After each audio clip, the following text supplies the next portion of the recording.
Welcome to Damsels in Dialogue, a podcast dedicated to female protagonists in fiction, film, and the stage. Co-hosted by India Marie Paul and Katie Zetter. Here at Damsels in Dialogue, we support the LGBTQ plus community and all women because trans women are women. For our second season, we have wands at the ready and we'll be discussing the women of the wizarding world. This episode, for our final witch, we are discussing the lead heroine of the Harry Potter series and our favorite know-it-all, Hermione Granger.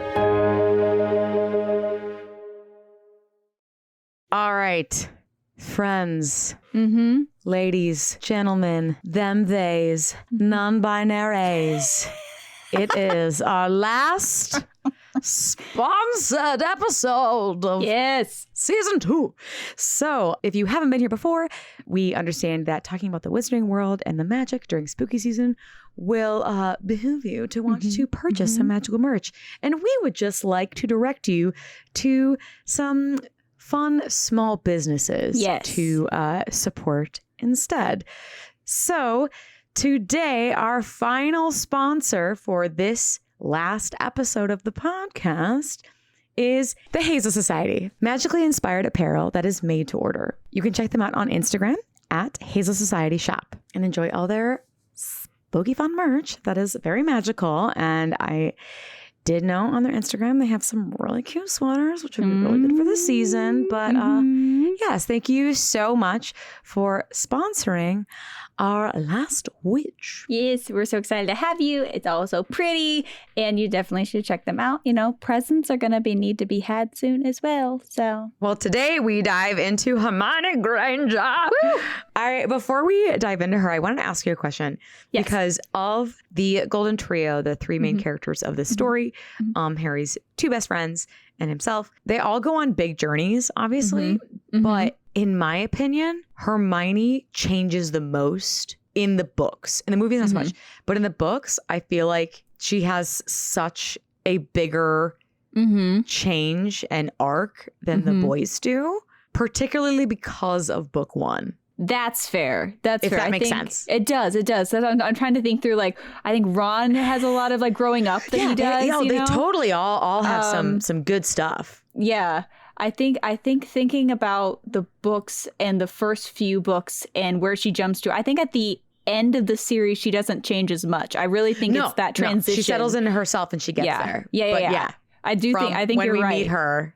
Yeah, it's from like, book 1, like the first 4 books, there's kind of like a gradual like peak up, I think, of change. And then it levels out. I think you're right. I think she figures herself out. And then she's solid. Yes. But the first, rereading this first one, them, she has the biggest jump in the first book. Yeah, rereading the series, seeing where she starts, I was almost shocked.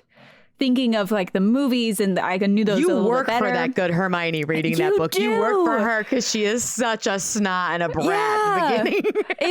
The first few books I went, oh, okay. I guess we're starting here. I have a lot of feelings. But yeah, that first book was rough for her as a character. Like it was hard to like her and to want her to be a part of the bigger journey in book 1. And Ron really helps, which is so funny. There's moments where Ron like makes her cry because one of his biggest faults is also one of his biggest strengths. He is very quick-witted and has a very sharp tongue, which can make him highly entertaining and funny or incredibly hurtful. Yes. Luna says it the best. Listen to our Luna podcast. So there's moments where he makes her a little more endearing because he will think of her as a human, especially later in the book. But like the beginning of it, it's like when you meet her, you have the famous opening where they're all on the train and she sits down and she's like, oh, we're doing magic. Yep. Let's see, Let's see. Like it's like right away, she's already dressed. She's looking for Neville's toad. It's very her. And that part was very whimsical because you didn't really get to know her yet. I know that sounds bad, but like you didn't get to know her yet. Like just, you saw these like snippets of this like intelligent, like I've already read all the course books. Like, haven't you? Weird. Yeah. She could have been a villain. Like she could have been an antagonist character just by that introduction. Right. Is this like a sweet girl trying to help this guy? Or is she going to be annoying the entire series? Like be that person. You don't know. You truly don't know. And I think that was a really cool introduction. Yeah. for her. And something they added in the movies is when you meet her, Ron has something on his nose and she tells him. And then in the movies, at the end of the series, she has something on her face.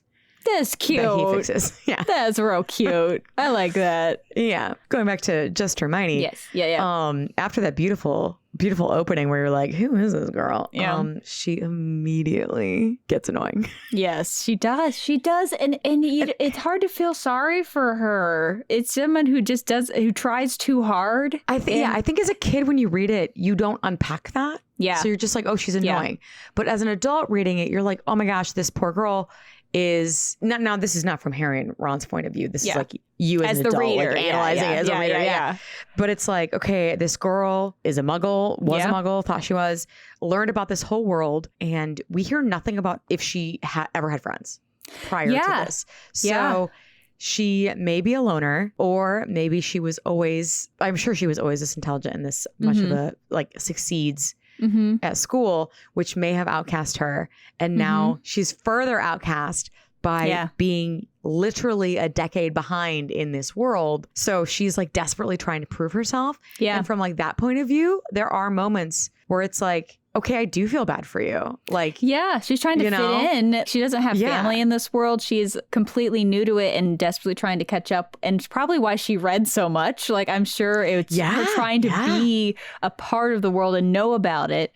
And she gets is really anxious to, well, there's a lot of hints at ambition in her. And a lot of it is, I know she's a Gryffindor and she talks about later about Ravenclaw being considered, but there's a lot of Slytherin tendencies in what she does, especially in the other books, but in the first few books, everything she does is based on getting something out of it. Like there's a want of approval, validation. Glory. She wants the glory for it. The reasoning for not doing something is never, it's the wrong thing to do. It's you'll lose house points. That's the reason. You'll break the rules. You'll break the rules.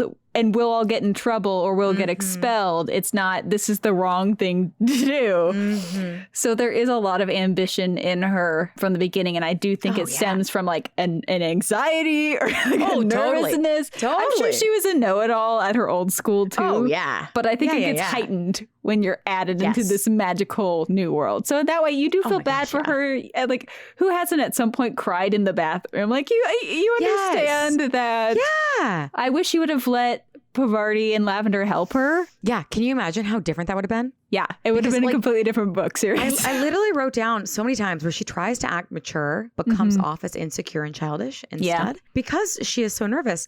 And Pavarti and Lavender trying to reach out and her not taking anything from them.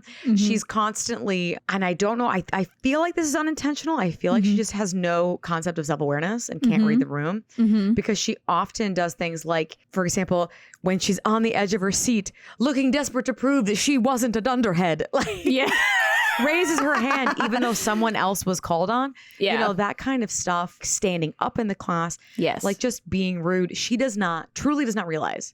Yes. That she is being crazy, right? Yeah, like, a lot. Or being a lot. Right. A lot's a better word, totally. Yeah. She's being a lot. She's being a little too much. She is not reading the room, which is so funny to me that she is written as somebody who doesn't understand people at the beginning. But her, to use a D&D term, passive perception is insane. She's almost always the first person to notice things that aren't in direct line of sight. Yes. Like noticing the trapdoor under Fluffy when they get locked in there. What? Yeah. Girl, you can read the dust on the floor, but you can't read a person.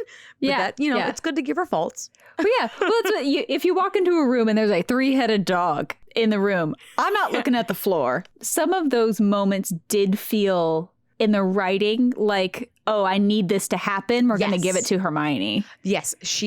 Mrs. Weasley had this a little bit, but Hermione had the most. And a lot of times it was backed up. You know, there were a lot of times where she brings up Hogwarts history a lot. Hogwarts history. So many things in that book. Yeah, like it's probably like a huge volume with all the random information that is inside That's what I want. book. Like, where's that? Yeah. But yeah, so there's like sometimes where it backs it up, but other times where it feels forced. Luckily, this like really high perception thing does read to me as a little more organic because it happens constantly. She always is the one to like visually see things. Yes. And maybe it's because she's not as people. She's not as focused on the people in the room. Yeah. Well, that's what it is. There are moments where she has so much insight into what someone else is feeling instead of us getting a scene of the person telling us how they feel. That's when it feels exposition-y and not organic. But yeah, the perception and stuff is just a cool. Yeah. Her peripheral is on point. Right. She is analyzing the room immediately. Yep. She is not seeing how you're feeling about it. Yes. You know? Yes. Exactly. We do love that line. After that with the Fluffy and they get back and it's a disaster and she shouldn't have been there to begin with. She was super weird and followed them out. That felt very much like Hermione just needed to be there so she could see things. Yes. Because like there was no reason for her to follow them out. Like what on earth would she do if they were all caught out? And she was like, well, I told them not to. Well, you're there too. You're there too, yes. But it did give us one of the best lines in the entire series, which is... Well, now I'm going to go to bed before he gets us killed. Or worse, expelled. Yes. That is, Which is really the worst possible thing for Hermione. And that's consistent. That's pretty consistent up until like the last book. And then then we go to like the death being the worst. Yes. But like expelled is the worst possible thing. Yes. Which I love. That's a great trait. Oh, yeah. Like, that's so fun. Yeah. It keeps her priorities. And honestly, that being her biggest priority makes her so different than Ron and Harry because failing her test is the worst thing that's ever happened to her. Oh my God, when she gets anxiety over exams multiple times in different books. Yeah. And that's the worst thing that's ever happened to her. Yeah. It's not Ron who's lost multiple family members to Voldemort. Yep. It's not Ron who has piles of family members left to lose. Yep. It's not Harry who has no family and is an orphan and lives in an abusive household. They have so much more to lose. And the worst thing that's ever happened to her is, oh no, what if I fail a test? And that does, in a way, make her more relatable in that sense.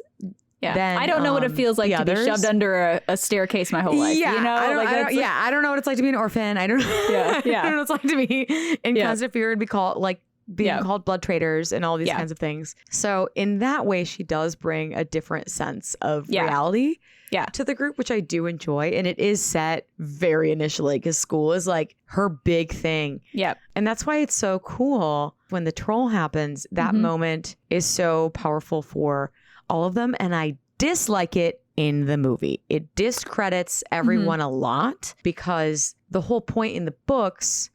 So for those who haven't watched both, in the books and in the movies, Ron says something a little too loud. One of those moments where he can be mean and she cries and runs off to the bathroom. That happens in both. Then as they find out there's a troll, they do both run to the bathroom. Now, Ron is the one who goes, oh my gosh, she's in there. We have to go. Yeah. They run over there. I think it may be Harry in the movies. And they run in there. And in the movies, Hermione is still like completely with it and talks Ron through the spell. Yeah. Leviosa. Yes. So she is totally calm. I mean, nervous, but calm, talks him through it, helps him through it, and then goes, they escape. That is not how it happened in the books. And I think how it happens in the movies discredits what they built towards in the books because she did go from, I mean, she's terrible. She's like, I suppose you think it's a reward for breaking the rules, having that broomstick, Harry. Like she's just a stick in the mud. Yeah. The whole time. Yeah. She's super just like not reading the room. Yeah. Makes people uncomfortable, makes people frustrated. So when in the books, when Harry still jumps on him, sticks his wand up his nose, does all that. But Ron, of his own volition, does that with the trolls club and everything and knocks out the troll while Hermione is motionless in fear. Yeah. Which is very her. That is like she is a long-term planner. She is not a quick thinker, and that's fine. They need that in that group. Ron and Harry desperately someone need needs that. to plan. Someone needs to do that. Yeah. They are like someone, she thinks ahead and they don't. But that's why she needs them. They are much quicker thinkers. Yeah. Last minute, her being so scared and these two boys coming in and saving her for her to come out of her silence and fear, and the first thing she says is, McGonagall, it was me, and lies to McGonagall. It makes that friendship, it makes that moment of the three of them who know what happened. Yeah. To be like, oh my gosh, this is the olive branch. Yeah. And it gets her somewhere to go. It gets her somewhere to go because she becomes someone who is able to face down some really horrific things. Yeah. So to start in the completely petrified before she gets petrified state, that's a really big growth to see in her. Super big. Yeah. And there's this beautiful line at the end of it where it's like after they go home or they go back to their rooms, and then Hermione joined the group after, because that's just what you do after you fought a troll together. You know? Yeah. Like it's one of those moments that really pulled them together, and for them to come there and then her to extend the olive branch. I don't know. It like you said, it's a beautiful start to her progression and to the trio starting to use their strengths with each other, because they definitely all have different purposes. For sure. For sure. The trio. And she isn't typically like the frontline fighter as much as she is using spells to manipulate situations or to get around different things or to solve puzzles.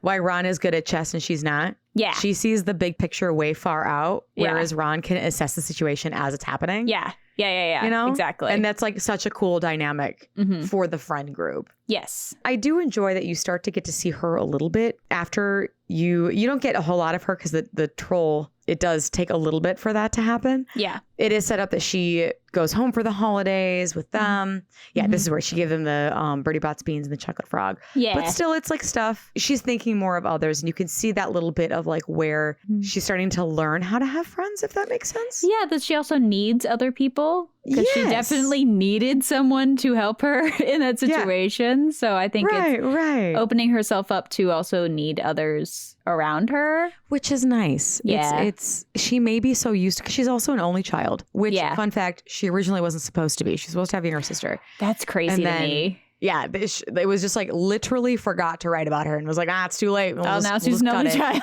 Yeah. She's written like an only child to me. She totally is like written like an only child. Yeah. It totally reads. So her like slowly learning how to be friends is kind of cool. I love that the boys are like, we think it's very good for her that she always loses at chess. Yeah. That's the only thing she loses at, and that's good for her. Yeah. I love that they already know like she needs a little failure in her life. Yeah. And she doesn't ever seem upset about it, which is so interesting to me, because she does get very frustrated very quickly about things that she doesn't just immediately get. But throughout the series, she is seen playing chess with one of them. Keep trying, like just casually. Yeah. So she's still playing and not frustrated. Yeah. Which, I mean, you're right, boys. I think that is very good for her because it does get frustrating in some moments later books that we'll talk about. Yeah. That she does get incredibly frustrated to the point of hindering others. Yes. That she doesn't get something right away and somebody else does. So I do enjoy that chess humbles her in a great way. Yes, I agree. I guess just to finish up book one, because it is pretty short. These are all short in the beginning here. I do love, this is something that's not in the movies as well, that is in the books. So in the movies, she does not have really a big thing to do to find the Sorcerer's Stone. Yes. They just changed that up a little bit. And I did want to mention some things that I miss that didn't happen. In particular with Hermione. They kept most of Ron's things. They did, yeah. But not Hermione's. And I get why. It's not as exciting to watch what Hermione does. Yeah. But one of my favorite moments that I had completely forgotten about is when they get down there and the two boys are stuck in the herbology professor's trap. The devil's snare, yeah. And so she's trying to think about what to do. And then she's like, oh, light, like fire. I could make a fire, but there's no wood. This is also a beautiful full circle moment because she says this and Ron literally screams at her. He's like, are you not a witch? Like what are you? Yeah. Like? Did you not set a teacher on fire in this book? Right. Like, what are you doing? Yep. So that is just very funny because then Ron does it later. Yeah. In the end of the books, he does the same thing where he's about to do something and she's like, excuse you. Yeah. So that's a cute thing that I was kind of bummed that they put in there. Yeah. Or that they took out because it would have taken just as much time. Yeah. And that's so funny. Yeah. And it reminds you that she's a muggle. That she's like thinking she lived in that world. very muggle wise on how to solve the situation. Yeah. It makes sense. This is her first, like you said, she has a lot to grow, a lot of things to do to get better at that skill. Yeah. And so for this first one to be like her default is muggle life, like that totally makes sense to me. Yeah. And the other thing that we miss, which is very cool, and there are very few moments that Hermione is impressed by professors. Mm-hmm. She is in awe of them. Do not get me wrong. Yeah. She is in awe of them. She will do anything they say. She is so thrilled to impress them. Yeah. But there are few times that professors take her breath away for a second. And so after chess, they do leave Ron. They decide that he'll be safe there and there's nothing they can do for him now anyway. Yep. They go into the next chamber. There are flames on either side of different colors and a line of bottles. And Hermione deduces that it is a logic test. It has nothing to do with magic. Yep. One bottle will take them forward. One bottle will take them back. And Harry's like, oh, can you do it? She's like, oh yeah, of course. Just give me a minute. Yeah. And she's like truly in awe. She's like, and this is Snape's thing. And she's like, this is brilliant because so many wizards rely so heavily on their magic that they do not hone their logic skills. And so she was like, this is absolutely brilliant. Yep. And she does. She succeeds. They find out there is only enough to get through the front for like one person, the forward one. So she shows that one to Harry, takes very confidently. The one to go back has plenty, so he'd be able to get back later along with her. And they do that. I understand why they didn't cut it or why they cut it from the movies. It's not that exciting to watch, but I did want to say that in the podcast because I think it's a very cool thing. It's interesting for Hermione. Like in this moment of just like chaos, she's like, wow, this is cool. Well, like she nerded about it. Yeah. And it's really cool because it's a reminder that witches and wizards have a flaw because of their reliance on magic. That she has an advantage by being a muggle for a moment just because she doesn't have all the tricks to get through life. So I think it's a really cool moment to realize that there are other skills you also need in the world other than magic. So I do appreciate that. And it is cool to see her geek out over a puzzle. Like, that's just great. Yeah. And it's just a deadly puzzle, which makes it funny because if he takes the wrong one, someone could instantly die. They could burn horribly in the flames. Like, there's just so many things could go wrong if she gets this wrong. And she's 11. So, you know. And she's like, ooh, puzzle. Yeah. Oh, just potential death ahead of us right now. Ooh, puzzle. It's just great. It's great. And she has the hug. She hugs him. And like you get to that moment where we are slowly seeing that she's a girl. Yeah. It takes a long time. I know this sounds dumb, but Hermione, and I don't know if this is like the era it was written, but Hermione sometimes comes off as like against being like, feminine, showing femininity and being a tomboy or rejecting femininity. Right. Which is totally fine. But it's nice to see a little bit of that comfortable with hugging them and showing that affection. Yeah. Because she does appreciate them and the girl gets friends. She hasn't had friends all year. Yeah, I do appreciate that. And then she just tops the class. Yeah, well, you know, like you do. Book one, we see, we need it. To see how far she comes. Yes. You know, because that is definitely a big setup for her desperately trying to prove herself to finally when we get to that last book where it's not about proving herself. Yeah. And it's just about keeping her friends alive and doing what needs to be done. Yes. Which is a really cool journey. It is. That's what the books have a much deeper journey than the movies. The movies made her complete right away. And she had nearly no flaws. Yeah. I mean, both Hermione's I think are great, but these are also two characters. And I say two characters because I truly think they are two separate characters. Yeah. Book Hermione and movie Hermione are not the same person. I agree. That's I think movie Hermione did not show off her snottiness. I think they were afraid of making her so unlikable, but she is in the books. So but like, she is. That's the whole thing. They made her a very likable version of herself and very unflawed, which I mean, when you're working with kids, there's a whole bunch of factors that probably go into that. But I agree. I think they're two very different people. So it is cool to go back and read it and just see how much your initial reaction to her in book one as an adult is like, ooh, I would not have liked you. Very hard. Like, oh no. Oh, honey, like calm down. Yeah. So it's cool to see her grow. But then in book 2, The Chamber of Secrets, there's a large chunk where she's petrified. Yes. It's like Ron's spotlight, you know? Yeah. They each kind of get a little spotlight in the beginning of these books. And the second one for sure is Ron. And the third one is Hermione. So there still was a decent bit of her at the beginning, but not as much. I mean, we do have her little crush on Lockhart, which cracks me up. So real cute. Yeah. It's super funny. You know, her not wanting to like give back the note that's signed or like sending him a Valentine. And like Ron is just like not jealous because I don't think Ron not has yet. I don't think they have those feelings for each other yet. Yeah. But like Ron is just like, is that really you? Like, are you for real?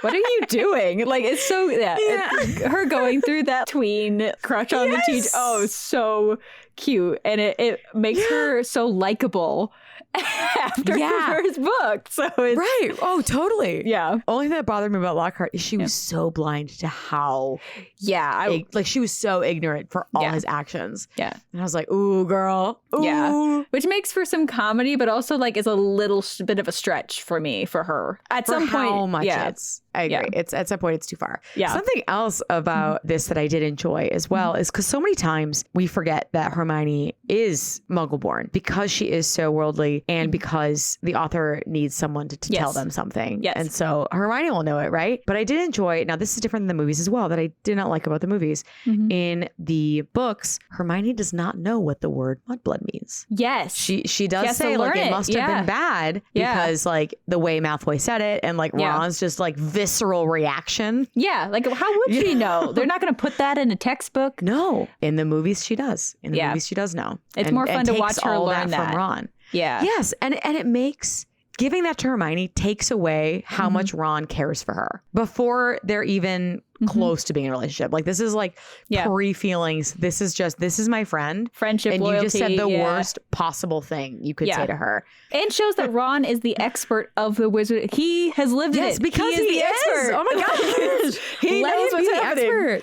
So yeah, I think that moment in the movies is done an injustice by her knowing what it means. For sure. But it was nice in the books to see her so innocent and like one of the few moments. It was one of the few moments that she like read the room and was like, let's go. Yeah. I did enjoy, someone describes her, she is someone that behaves as though she has swallowed a textbook. I think that was a really cute little like description of her. Fun. Do you have another description? Because I have a description I don't like of her. Ooh, no, you go. This is a different comment. Okay. So, Okay. Then going off of your description, that one is beautiful. This one, I was a little confused rereading this as an adult. Okay. Hermione was written as this like very feminist character trying to break stereotypes. Then why do you keep using the word bossy to describe her constantly? Yes. That is a word that we are trying not to use because a strong-willed woman is not bossy. We are just standing up for what we believe in. Like that is not passionate. Being bossy. Yeah. That is saying I would like what I ordered or that I do whatever. Yeah. Like standing up for yourself is like bossy has come this like negative, almost demeaning characteristic trait as like, oh, you're kind of either crazy or you're it's a really bad word. And I think by then it was still a bad word. Like when this was written. So. Yeah. I think bossy was still like, oh, bossy little girls. Yeah. Strong boys, bossy girl, you know? Yeah. So I'm like, why do you keep using that word? So that was kind of disappointing to me. Yeah. So I much prefer yours. Yeah. She swallowed a textbook. I'm like, that's kind of a cute, perfect description. I love that I just wrote capitals yes. When Malfoy is on the team and she's the one who spouts, no one on the Gryffindor team had to buy their way in. Yes. I was like, yes. She doesn't get those very often. Yes. Those like quick-witted things. So when she does, you're like, get it, girl. Yes. Get it. And her and Malfoy's relationship is so interesting when rereading the books. Yes. The amount of Draco Malfoy and Hermione Granger fanfic out There's so much. There is so much. Yeah. It is very, very. But of course, a lot of people when you're young, you put yourself in the shoes of Hermione Granger. You want that, and then you want the bad boy. Oh yeah, you want the enemies to lovers trope that come out. Yeah. Yeah. So yes, that is a huge fanfic. Yeah, because anytime her and Draco come together, he usually calls her a mudblood, and she at some point either ignores that or it's at a bad time because she ends up like hitting him. And it's like there's like so many anytime that they specifically interact, it's really dramatic and biting. So it's a fun world to see and the muggle and the pureblood crash, you know. So that's a fun relationship that has great moments as the story continues. Well, and their intelligence too. Yes. Malfoy, it's insinuated that Malfoy is second in class. Yes. There's a lot at stake for Malfoy. Yeah. That isn't necessarily at stake for her, but she still rises to the occasion. Yeah. And I do love that about her. Well, can you imagine Draco going home and them realizing a muggle is first in class? Oh, they had that conversation. Yeah. Like they had that conversation in Diagon Alley. Oh, like, that's right. Yeah. Draco's father talks to him and is like, I'm sorry, you're being beaten by a mudblood? By her? Yeah. Like that tension is good. That's good conflict anytime that they come together in the series. But I did like her little biting remark to him. Like it a lot. I also enjoy in this book that's not in the movies, and I get it. Binns would have been boring in the movies. I get it. Yeah. But she does talk to Binns, which is potentially the first time anyone has ever asked him a question, possibly in life and death, and ever since.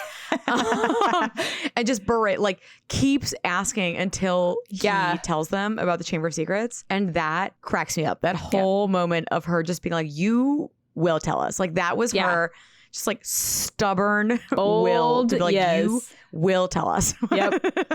You are the one who probably knows. I need the info from you. Yes.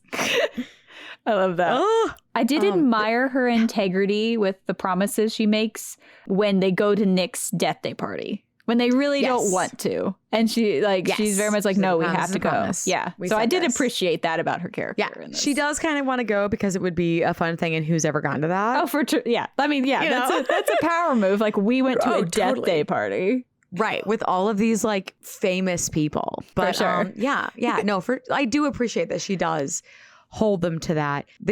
She does get all of her high perception check moments of noticing the words first, noticing the spiders. Yep. There's a lot of like fun, those moments in this book that she sees things before anybody else. She does get real feisty in this one. And you see more of that later. This is where she starts that feistiness. She does like a complete 180 about rules in this one, because that's why this is one of the big Slytherin tendencies with the Polyjuice Potion, because she breaks so many rules because she needs to. Like it's is that Slytherin or is it Gryffindor because she is doing it not for herself? She is upset because it's mudbloods. That's why I think she was sorted into Gryffindor. First year her is not Gryffindor. Yeah, but I agree. Especially with how she grows into herself, she feels personally attacked because it is people like her. That's people true. Who are, That's true. This is not a see if I can do this. Yeah, there's a lot of cunning that goes into play in this planning. But I do agree that the motivation. But it's not even cunning because the plan is terrible. It barely works. She asks Lockhart on the other people tell her. The other two are how are we going to get this book? And the other two are like, obviously Lockhart, like he's an idiot. And she's like, he's not an idiot. And they're like, yes, he is. Go ask her. And then she almost doesn't do it. That's right. So the plan almost fails because she is too nervous to ask him. That's right.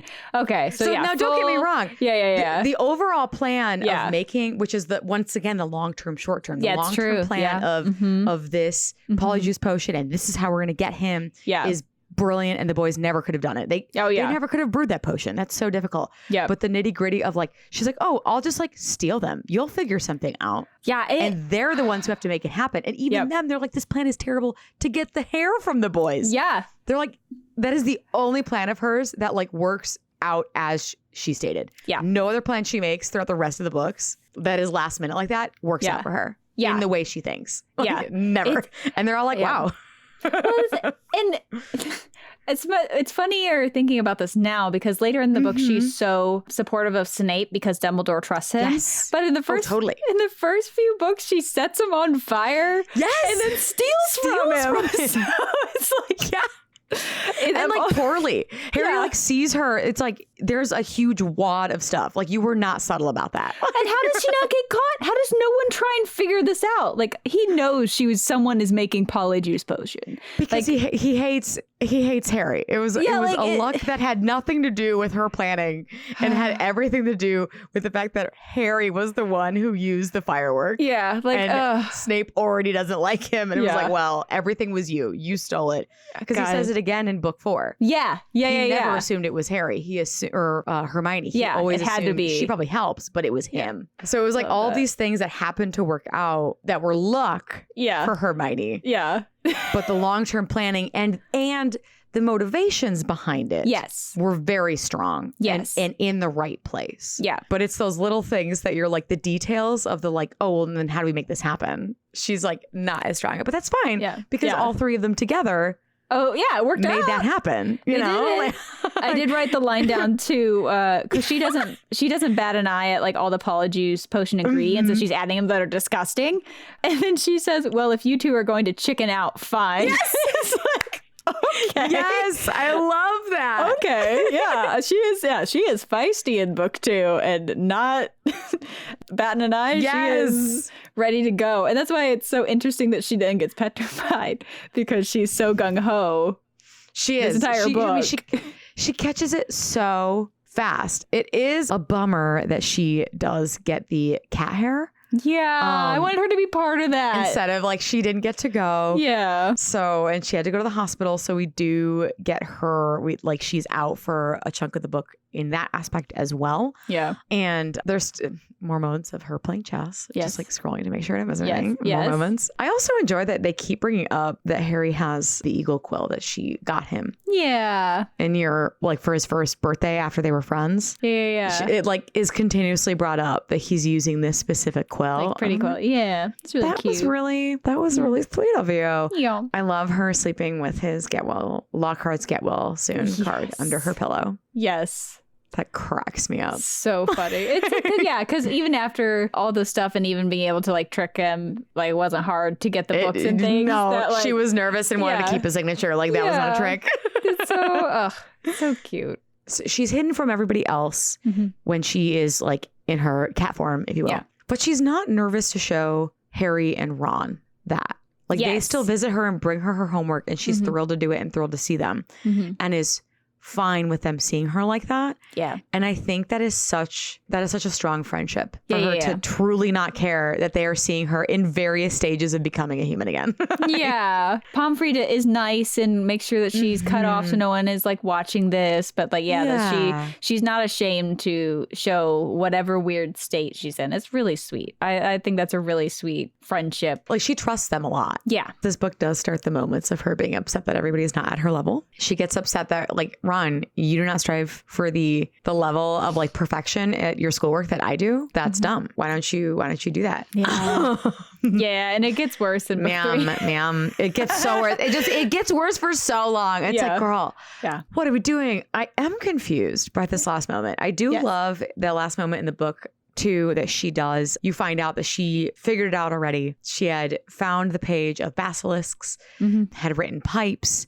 What I don't believe is that Hermione Granger not only wrote in a library book, but ripped out a page and put it in her hand. Yeah.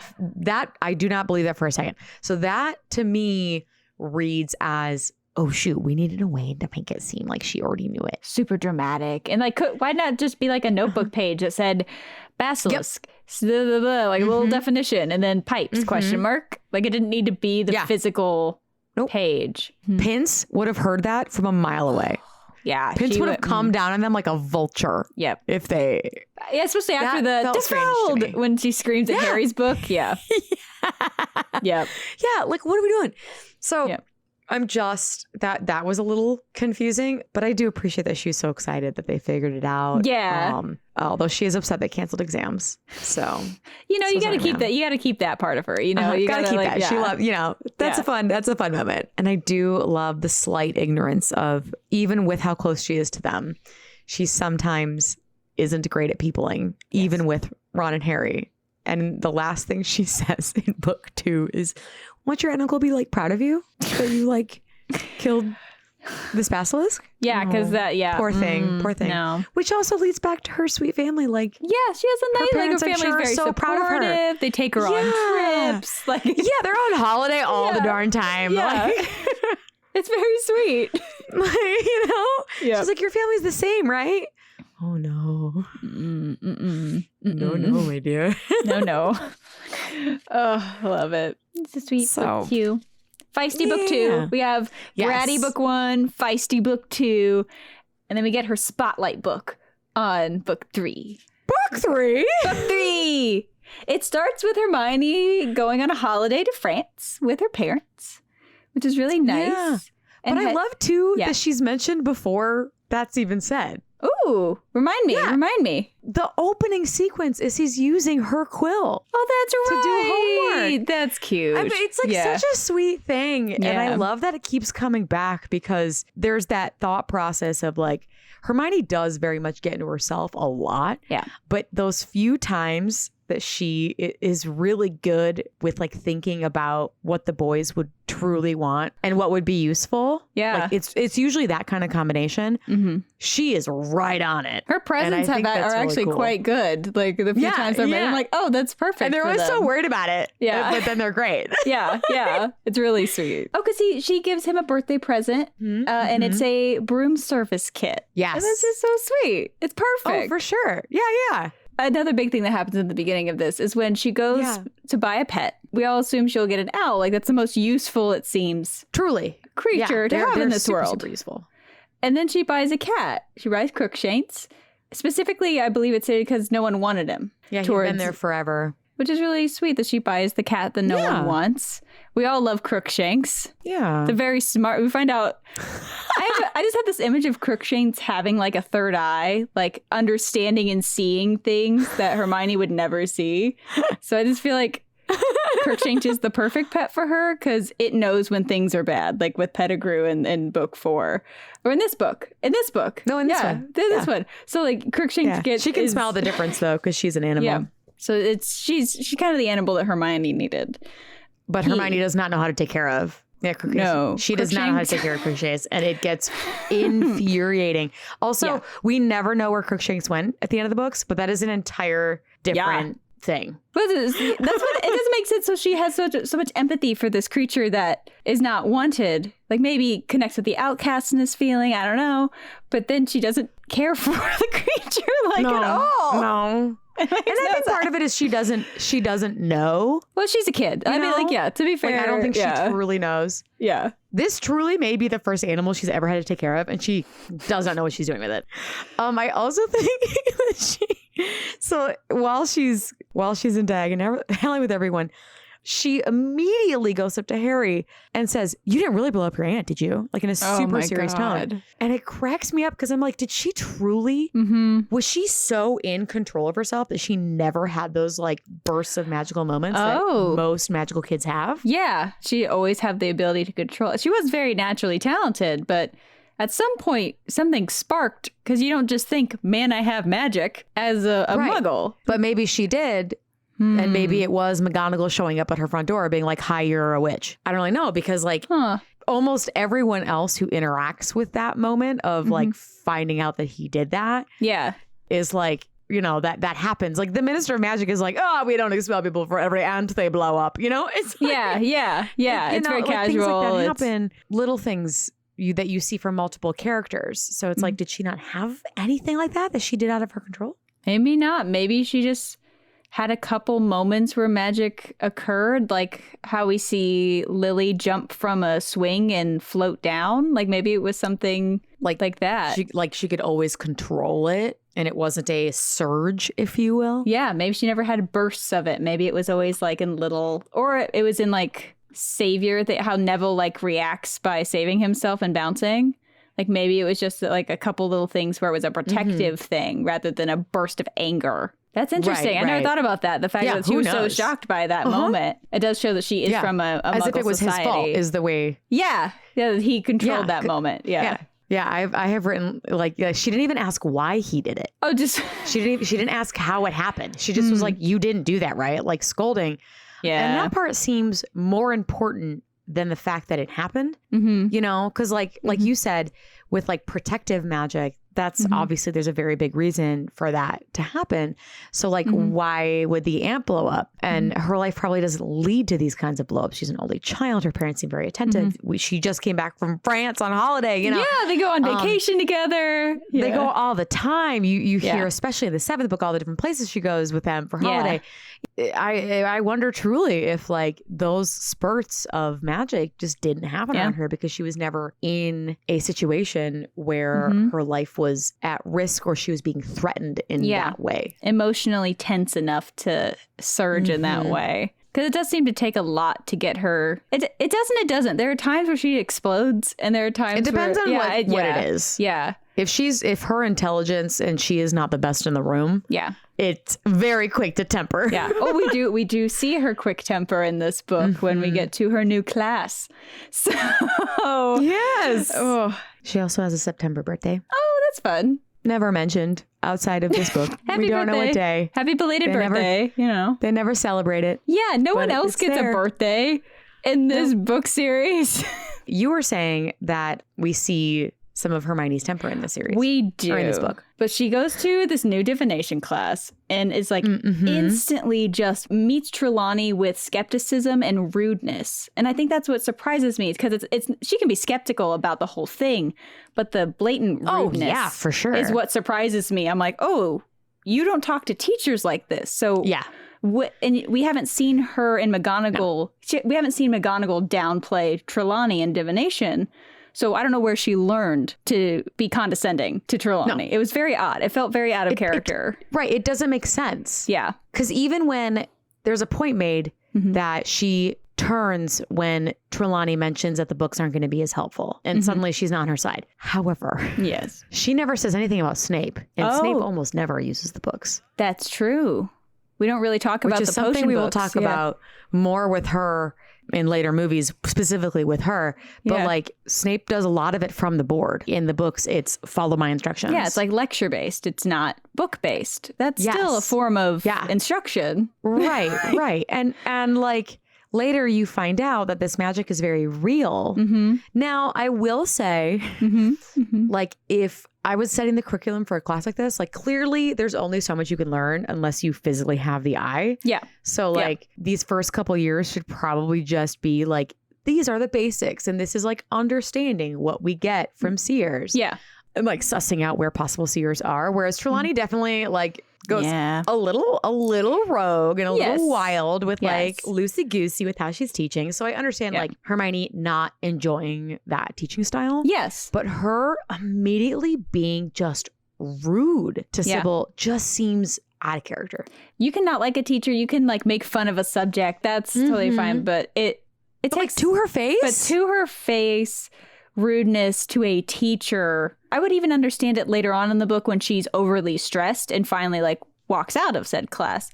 I understand if it had built, but she hadn't become overwhelmed from the use of her time turner in this book yet. Right. So it doesn't really make sense to me that it's just, immediate. She hadn't had, McGonagall didn't help her along. It just was an immediate thing. And I was like, ooh, I don't know what's happening. I do enjoy, though, at the beginning of this class, that this is the beginning of her shifting in and out of class. So if you read the books and read specifically when they're in class, you can tell the moments that Hermione is at class and when she's not class, which I think is really, really interesting. Yeah. Even without those many moments of Ron being like, where'd you come from? Yeah. Which it's always Ron. Yeah. Because he's very perceptive of her. Yes. Which you're not being sneaky, Hermione, by just being like, so it's nothing, don't worry about it. I'm going to redirect. Like, he doesn't forget. He just doesn't push you about it because... Yeah, because something is happening. You know? Like, you're not hiding this at all. No. That is cool. What? So, it's cool that it's mapped in that way. That you could, for sure, you can read in and out of moments of where it is very clearly only Harry and Ron talking and only Harry and Ron mentioned. And then suddenly she comes out of nowhere and she starts talking too. And you're like, oh, she's here too? Yeah. I think that's like most of my notes is like, at what point did she make it to each class that they're in, you know? Yeah. It's not something you catch when you read it the first time. It's definitely more fun as you reread it and you know it's coming and you're like, where is she? Did she make it to class yet? Is where she there? In the Did she walk world with them? Hermione? Yeah. For sure. I like it a lot. Yeah, it's cool because you get to see the puzzle, but you're not getting surprised by it because time travel is not something you understand in this world until this book. So, and then never again, because what was she thinking? Until the book we will not be talking about. Yes. Yeah, which I haven't read and probably will never. But it's an interesting element to add to the magical world we've never seen before. So rereading back, you can see it puzzled in a way that you're not supposed to the first time you read it, which is really cool. And then heading back to Trelawney's class, and McGonagall and everybody, and you had mentioned that it's not till after her class that you find out that McGonagall's feelings on Trelawney. I think Hermione misinterprets what Minerva's saying a little bit because Minerva isn't a huge fan of divination, but she says it in a way where it's not an exact science, which it's not. Yeah. And yes, that was laced with her own opinions of having to live with Sybil, who, won't sit down at a table with 13 people. But Hermione almost runs with it. Is like, oh, Minerva doesn't like her either. I don't need to like her either. Yeah. It's perfect. Like, yeah. It almost takes her to the next level of blatant rudeness to an adult. Yeah. Like that. It ends up hindering them a bit. Yeah. In this book because she doesn't believe in the Grimm. Yes. And that's something. I mean, like they're a Dementor. A Dementor was on the train. Yep. And the Grimm is what you're like, nah, that's not real. There's a couple moments later in books that would have been taken seriously sooner. Yeah. There's a couple moments later in books that we'll get to that things are kind of falling into place that feel like, oh man, this is like fable into reality. And I'm like, after everything you've seen in this magical world, you don't believe in this? Like, I don't, like, is that so hard to believe that there are these magical beings and demons and signs? And like, she comes from the Muggle world. So I don't understand how after learning magic exists, how everything isn't a possibility. Unicorns are real. Yeah. They're flying like things you can't see if you don't see death. There are so many things that I'm like, how are all of these magical signs and stories not potentially true to you? Right. After going from Muggle to magic, just in general. I don't understand. It gets worse later. It does. But I don't know. It feels like that little bit of her feels a little bit like, we need some friction. I could see Hermione being skeptical of divination, but we don't need her to be like, I hate it. I agree. And even, you know what, you can even keep her storming out later because of the frustration of everything else. Like this is a waste of my time. I'm leaving. Yeah. I'm like killing myself doing all these classes and this one is not it for me. Yeah. Like then you're like sympathetic to her situation once you learn everything. But now she's just rude from the whole thing. Something that I did comment for Hermione, which I did want to mention because there are very few times that she jumps to action. She's the first to try to do something, but it's the thing she's good at is I'm going to comfort you. Yeah. Like she's the first person to comfort Ginny after the Dementors get her on the train. Yeah. So they had a hippogriff class and Malfoy being Malfoy was a brat and got himself hurt. Yeah. So as, Malfoy collapses, he's dying. Hagrid picks him up and carries him out. She is the first one to run up and she opens the door for him, the gate, so that Hagrid could take them out. Yeah. She also immediately after just like nervously starts talking about like, will he be all right? Yeah. Meaning Hagrid. Yeah. Not Malfoy. She's hoping Malfoy will be all right so that Hagrid will not be fired. Yeah. She's so on it for a bit. I don't know. I think that's a very fun thing because she doesn't often have those moments where she is like, I nailed it. I nailed it this time for my quick thinking. And the Buckbeak thing is really interesting because you do see her very determined throughout this entire book to help Hagrid. And she has nothing to gain by helping Hagrid other than to be a good friend and use her skills to help an innocent creature. So it's another empathetic animal moment for her with Buckbeak. And you see her go into like full lawyer mode. Even when she's arguing with the boys, she's still visiting Hagrid and trying to get him information to try and help Buckbeak get out of this situation. So it is cool to see her really try. I have a theory about that. Ooh, help. Yeah, go. You mentioned the empathy of animals. I don't think it's about Buckbeak. I think it's about Hagrid. Okay. Who are Hermione's friends? Ron. Yeah. Harry. Who else does she have?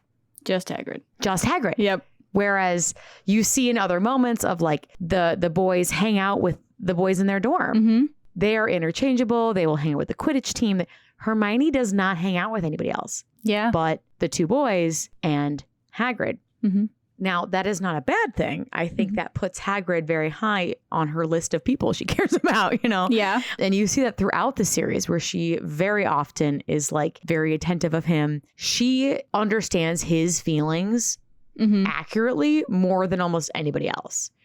Which makes sense because she spends a lot of time with him, especially in this book when they're all arguing, and there's other times where they're arguing and she has nowhere to go. So she goes and hangs out with Hagrid. So I think this is truly her love for Hagrid and wanting him to not feel the way he is, to not lose his job. And it's a challenge. Oh, for sure. That's her wheelhouse. That's true. It felt initially like an empathetic animal moment just because it's Buckbeak. But I think you're right. Because later we learn that she's been visiting Hagrid and only Hagrid while they've been fighting because she's really broken from the group. And later we learn that she doesn't like Buckbeak. She is, yeah. In later books, she's really, really scared of Buckbeak and is still scared that he could hurt her or anybody.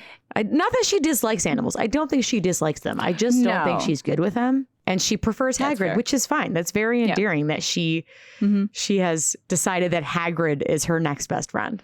Yeah, and does everything she can. I think that's very sweet of her. She really goes like she does everything she can to help with that trial, and does a really good job. The trial is what helps rekindle the friendship between them all. Yeah.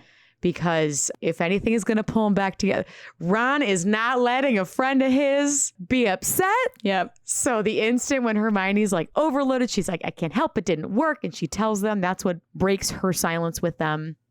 Tells them about the ruling. And she's like, and I can't help anymore. And Ron's like, I'll do it. Yeah, like without a second thought. He's like, yeah, like they are friends again. He will do it for her. Yeah, that was a really cool moment. We have a whole potions class where there's some in and out stuff with her where she's not mentioned in this potions class for ages. And then suddenly she's there helping Neville. Yes. At some point really quietly. Yeah. And then that's also the first notice of her tucking something into her shirt. So that's the first like, maybe is that what is that? And then when her bag splits when she's flustered and going, Ron immediately is like helping her, but is like, so it's how you have all these books, like what's going on?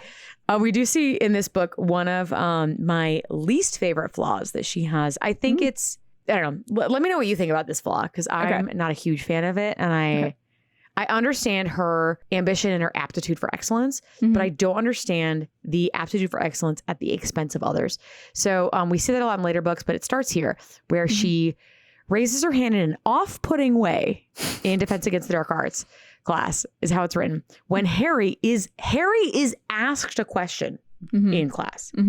It's not like they said, oh, anybody know this answer? Yeah. Literally was like, Harry, here is the question. And she raises her hand immediately and then is disappointed when he's right. Yeah, I don't like that. And it gets worse later. Yeah. It gets way worse later. Yeah, but this is where it kind of, you start to see tastes of it. Yeah. Like it is a big flaw of hers. And it does make her a flawed human. But I don't enjoy it as part of her character, especially by this book. That feels like a book 1 Hermione thing. But by book 3, I feel, especially with her friends, it feels like not even being able to support your friends being correct about stuff is a... And it just gets worse, which is frustrating. It's not until like the last book that it becomes less of an issue. Yeah, it's one thing to be disappointed when you're not called on if the class is asked a question, or to be not the best in the class because she ends up not being the best at Defense Against the Dark Arts as you move through the series. Harry is, obviously, for obvious reasons. But it's a very poor, selfish character choice to want your friends to not succeed. Other people even Draco, being disappointed when Draco is like right or gets, praise. That's one thing. But for your friend to get it right. And for your friends. That's weird. That doesn't feel like her, especially after all she's done already to support and save her friends. It feels weird. because she has a lot of flaws. She does. She doesn't need any more. Which is fine. It's good that she's flawed. I appreciate that. However, yes, I agree, India. She does not need any more. Yeah. Some of these could have been cut. And that felt like it was put in not because it's a real flaw she has, but that it was funny. It feels like it was a funny bit. Yes. Rather than her actual character. I 100% agree. And it just gets funnier. Yeah, not quote funny, unquote. as it goes on. So, but that will come back. So we will definitely be talking about that more. Mm-hmm. Something I wanted to touch on a little bit that starts more heavily in these books and continues on later, because there is a big difference between Hermione in the books and Hermione in the movies. Yep. Also Ron in the books and Ron in the movies. Yes. Harry's pretty straightforward. Yeah. But Ron was kind of turned to comic relief, which then leads to why on earth are they together? So like why? It just doesn't make sense. But in the books, I do want to point out all these moments as we talk through them that Hermione and Ron hang out without Harry. Yeah. And they do it a lot. They are seen multiple times doing homework together when Harry's off. She pairs with him too. Instead of Ron normally goes right to Harry, but no, they paired together for the hippogriff class and things like that. It's not just like, it is a very casual friends to lovers. Yeah. Where they do truly spend time together. And if he was always that annoying, they would not voluntarily hung out that often without Harry. And book Ron is not represented as dumb. He's represented as lazy, but not dumb. Oh, and for sure. And movie Ron, because they take away so much of his like empathy for others sometimes in the give movies. His lines to Hermione. Yes. Give all of the empathetic lines to Hermione. Yes, they do that. And that makes him just dumb. And it discredits how smart he actually is in the books. Which is where you see Hermione wanting him. And needing that. And them. Yeah. Yes. Yeah. Yes. So, I just want to casually remind those who maybe have not read the books or haven't read the books in a while. Yeah. Just those little moments here and there. So if you're like, why are you just mentioning they're doing homework every once in a while? Yeah. I just want to put that in there that they do hang out. Yes. And it makes sense. Now, moving from her to her and Crookshanks, which also we will point out throughout this whole book about how poorly she takes care of him. Yep. Yep. But Crookshanks is a strong, independent man and does not need no owner.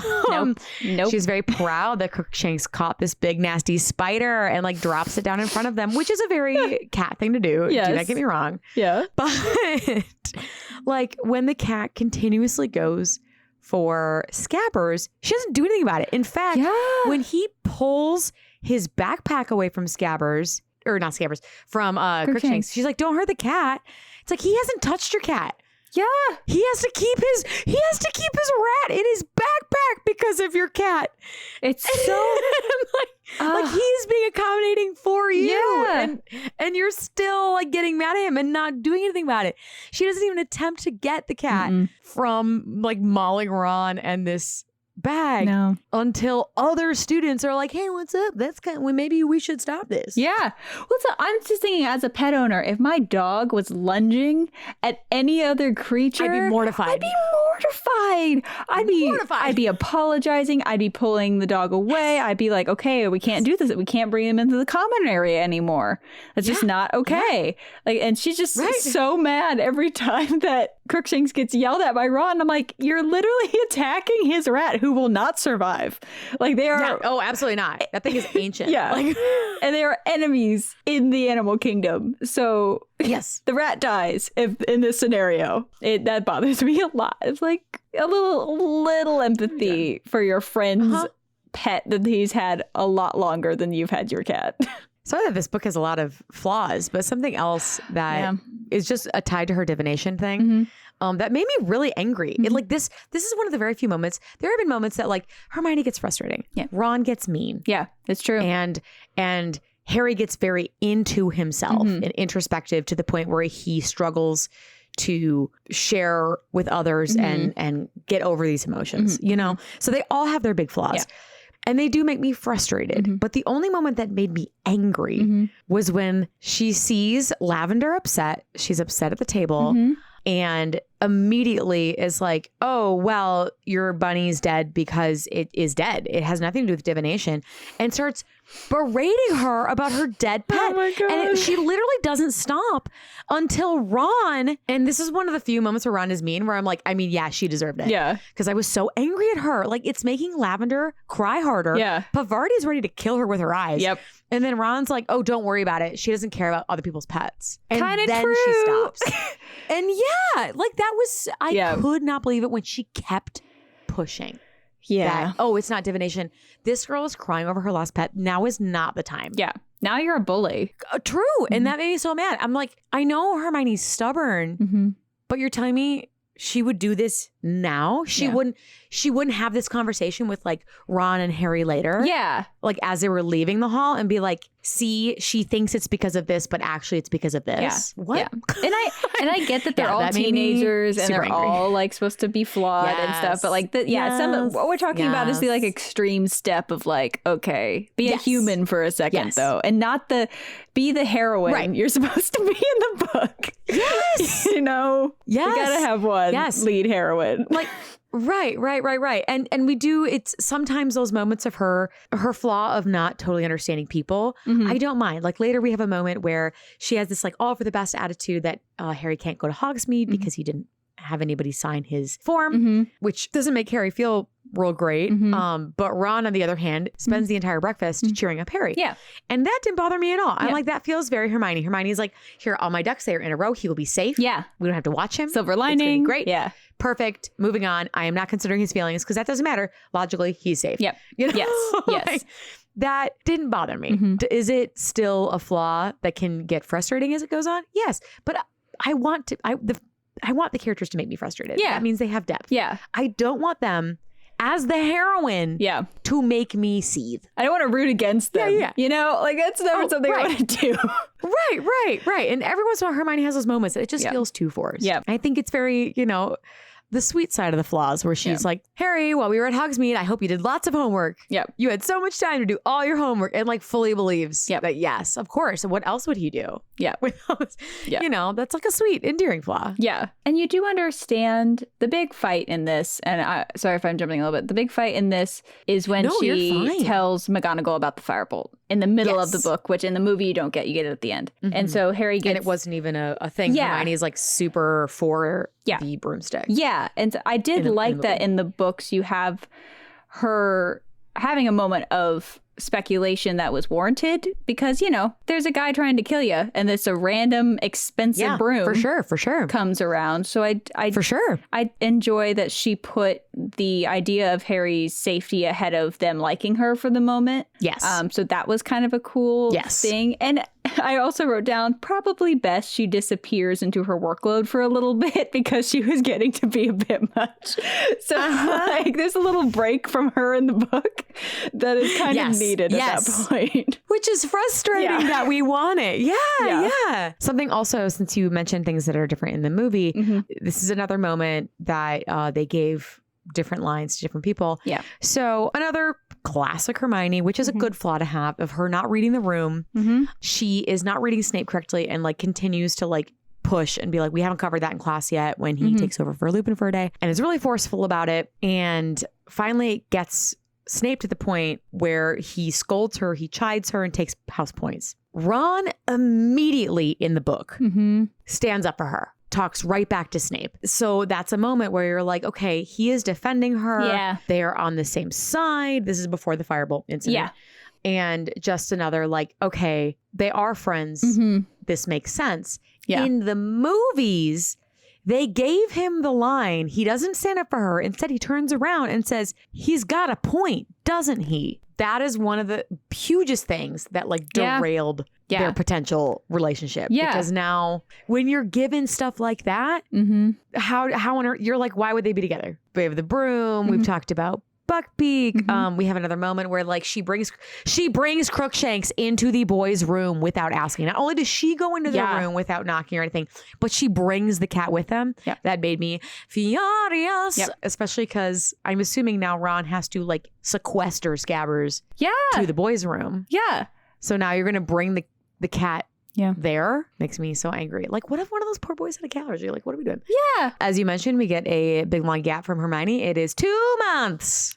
Oh, that's right. 2 months of the whole school year. Yep. She does not speak to them. Yep. Still oblivious to Crookshanks. Yep. And after the very convincing death, Mm-hmm. Ron does lash out in that moment. But at the same time, his pet was just killed, and Hermione's pretending he wasn't. Yeah, it's justified. Yeah. Ron, I would be completely flipped out on someone if that was completely unapologetic, not taking any kind of, not trying to help find it or make better. Oh, her break when she doesn't talk to them for 2 months is also when she discovers that Lupin is a werewolf. You learn that she kept that secret for Lupin, which is really cool. She even knew before that because she knew it since the the Bogart. the paper was assigned. Not the Bogart, when the paper was assigned. Yes. From Snape. Yeah, because Snape was not subtle at all in what he was teaching. Yeah. Oh no, that was forceful. But speaking of Bogart, we don't see hers on purpose so that we can see her Bogart later in this book, which is very fun and that's one of the last moments. So we'll talk about it because it's funny. But yeah, during that break, she takes time to help with Buckbeak, which we have mentioned. Multiple times Harry tries to get them to make up. Yes. Much like Hermione does that for them sometimes when they're frustrated at each other. I do. And I do appreciate that. Yes. And I do enjoy in the series that we do see friends fighting. We see friends fighting. We see serious fights that last a couple months. Because that's real. We see them break up. Yeah, we see that, not break up. We see them make up and come back together and how that can take a little bit. And I do enjoy that reality. I do love when she starts to go downhill. Yes. And this, I don't mind. I think it's very in character. I think it's very funny. I think it's very well written of her just getting overloaded with work. And she starts to get so sick and tired of it that she does not care what other people will think. She is scolding everybody in the rooms. Yep. She is doing all sorts of things where she is just on edge all the damn time. Yep. She cracks after missing charms and lunch. And that's when she leaves divination for good. My favorite moment. My favorite moment from when she just full kilter leaves it is when Malfoy starts speaking poorly of Hagrid, which she spent months helping him. And then Ron spent months helping him. And now Malfoy is can't wait to hear this thing die. She slaps him. Yes. Which he's shocked at. Yep. And then she raises her wand. Yes. To his face. And that is what is scary to him. Yep. Because he knows how strong she is with that wand. Yep. That she has a back pocket full of so many spells that he's never even heard of before. Right. And Ron, once again, it's Ron who helps pull her off Malfoy. It is not Harry. Yeah. That she has to be stopped. I really like that she has to be stopped from slapping him again and then yells at Ron to let her go. He tries to hold her back. He can't do it. Yeah.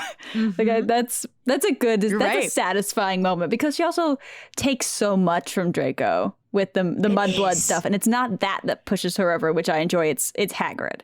So I think that's very telling of her too. I agree. Yeah. I agree. And that was very satisfying. I do like in the movie that she punches him against that wall. I think that is really visually that's really much better than a slap. It looks more forceful, you know? Yeah. No, that was super fun. It was good. And it's right before full burnout, exam time. Yes. So it's everything has culminated to this moment. Which is great. Which that moment we are here. Yes. Friends. We are here. We are at her Bogart. Yes. So she excels at all her exams. She does a great job. But then, and I don't mind this. I think it's very funny. I think it's very endearing and hails back to something I brought up in the first book where her biggest problem in life is her exams. Yes. And I just think that's very sweet and gives such a big dynamic to the trio. But her Bogart is Minerva telling her she's failed everything. Yes. And she fails that portion of the test. Yeah. She still passes everything else, so she still gets a good grade, but she fails that portion of the test because she runs out crying to Lupin. Yep. Telling everybody that Lupin failed or that she failed because Minerva told her. It's oh, honey, it's a Bogart, it's. But she's so that's her biggest fear. It's It's very endearing. That was very... Oh, it's super endearing. I'd be very interested to see what her Bogart is book 6, book 7, because I can't imagine it's that anymore. No, absolutely not. We'll have to speculate that. Speculations? Mm-hmm. We'll have to speculate that when we get to book 7. I think we should speculate that by book 7 in our journey. Okay, I'll note that. Yeah. Put that in my brain. Just a thought. Just a thought. But very sweet for book 3, Hermione, to like be terrified of. Oh, yes, specifically yes. McGonagall telling her, like, of all the people to disappoint. Oh, for sure. McGonagall. Yeah. Yeah. Yeah, not that one can't. Yeah. We do see by the end of the book, she does start to scold Crookshanks over his behavior towards Scabbers. And I do appreciate that. Now we get into this where we see these things from 2 different perspectives. Yes. Which I thought would take a lot more notes for her, but it really didn't. She just kind of was like the vessel to make it happen. Yes. Which I didn't really realize until this reread. She's still very perceptive. She's the first to realize they're in the Shrieking Shack. She hears somebody coming. She calls for help. Something I really thought was cool. She kicks Black to help Harry in the Shrieking Shack. She's just not that physical person, you know, up until recently with Malfoy. So her kicking him, I'm like, get it, girl. Like, you're facing your fears, especially since we talked about the troll in book 1 where she was paralyzed with fear. This is a very similar situation. Like he has the upper hand here. And from what they understand, he's a Death Eater, murdered his Harry's parents. So for her to not black out and cry and go that step further and kick him off of Harry is huge. Super cool. It's huge, and it goes a step really further. Cool growth here, girl.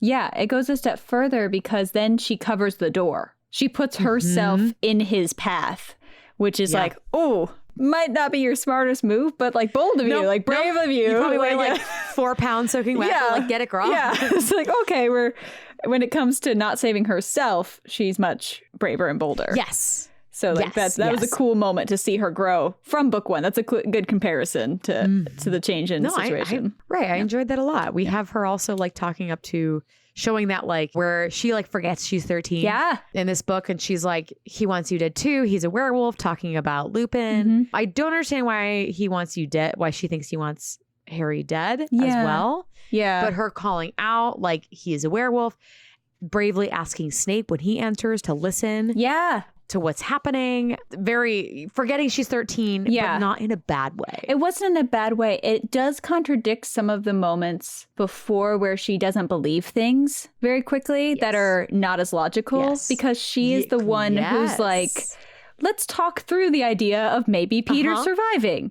Yeah. Why not kill Harry sooner? How did Mr. Black escape? Which is a very endearing moment where she calls him Mr. Black. Yeah, that's like, so cute. Sirius is hard. Grew 3 sizes that day. Yeah, exactly. Exactly.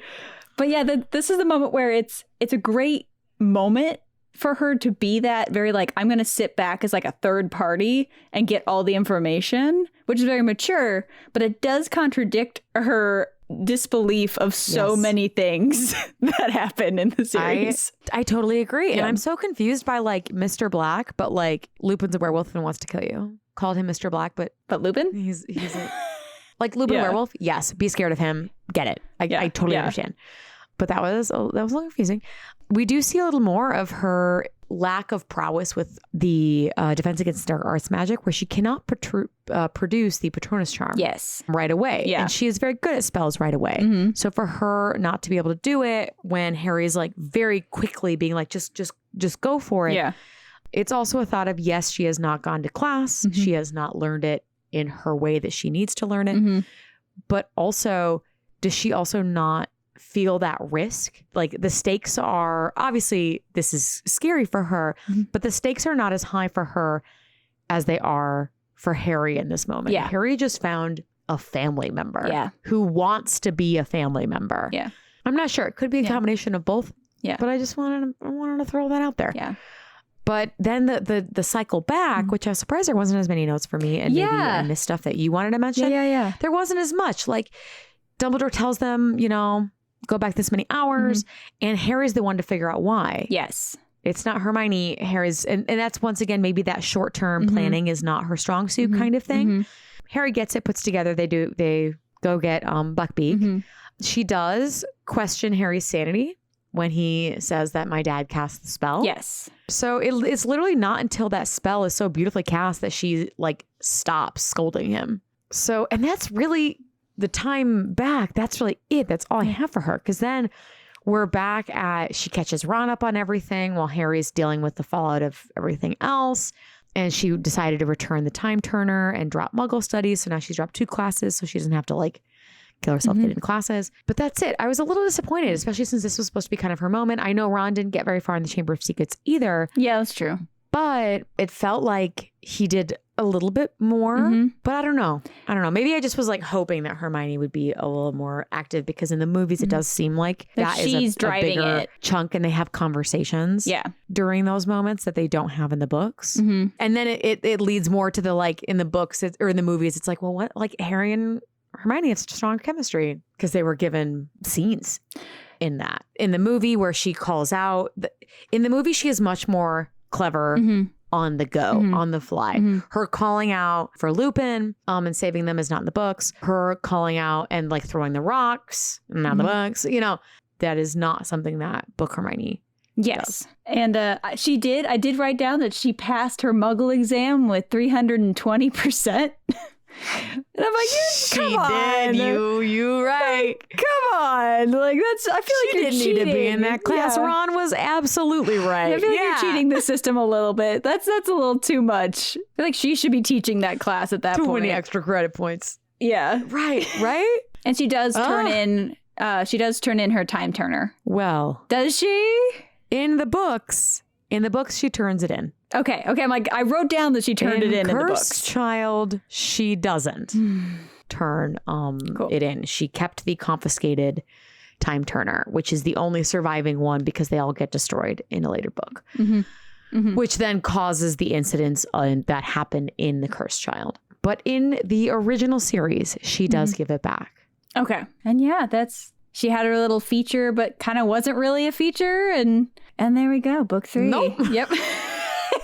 No, it's a good book and a good movie. Yeah. It's just diving into Hermione for this. It's a little tough for her, particularly in this book. And now is where we really head into some of the bigger, thicker, denser stories. Yes.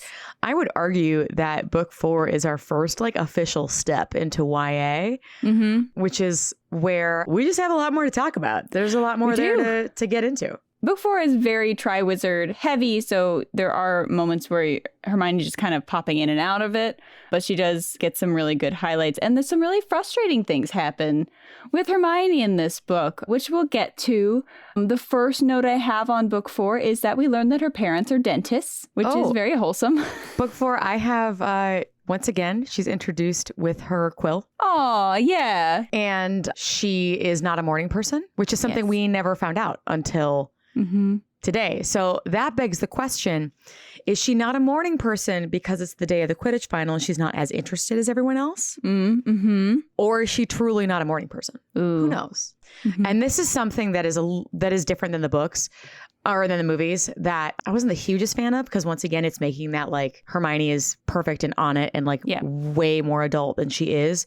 Whereas here, I think the book does a really great balance of giving her moments that make her wiser than her years, but giving her flaws that still remind us that, oh, she's a kid. She also first sees Crumb when she first sees him, thinks he looks really grumpy. And then we get the nice, he was very brave, wasn't he? After the dive. Oh, so. Yes. And it's just like this. So something about this book that I really enjoy that we don't really get in the movie, which Hermione does lose a lot of stuff. I mean, a lot of people lose a lot of stuff because the Quidditch match is not really in it as much as it says. Yeah. And there's a lot of things here that leading up to the match that I think are like build her character a little bit and round her out as just a person.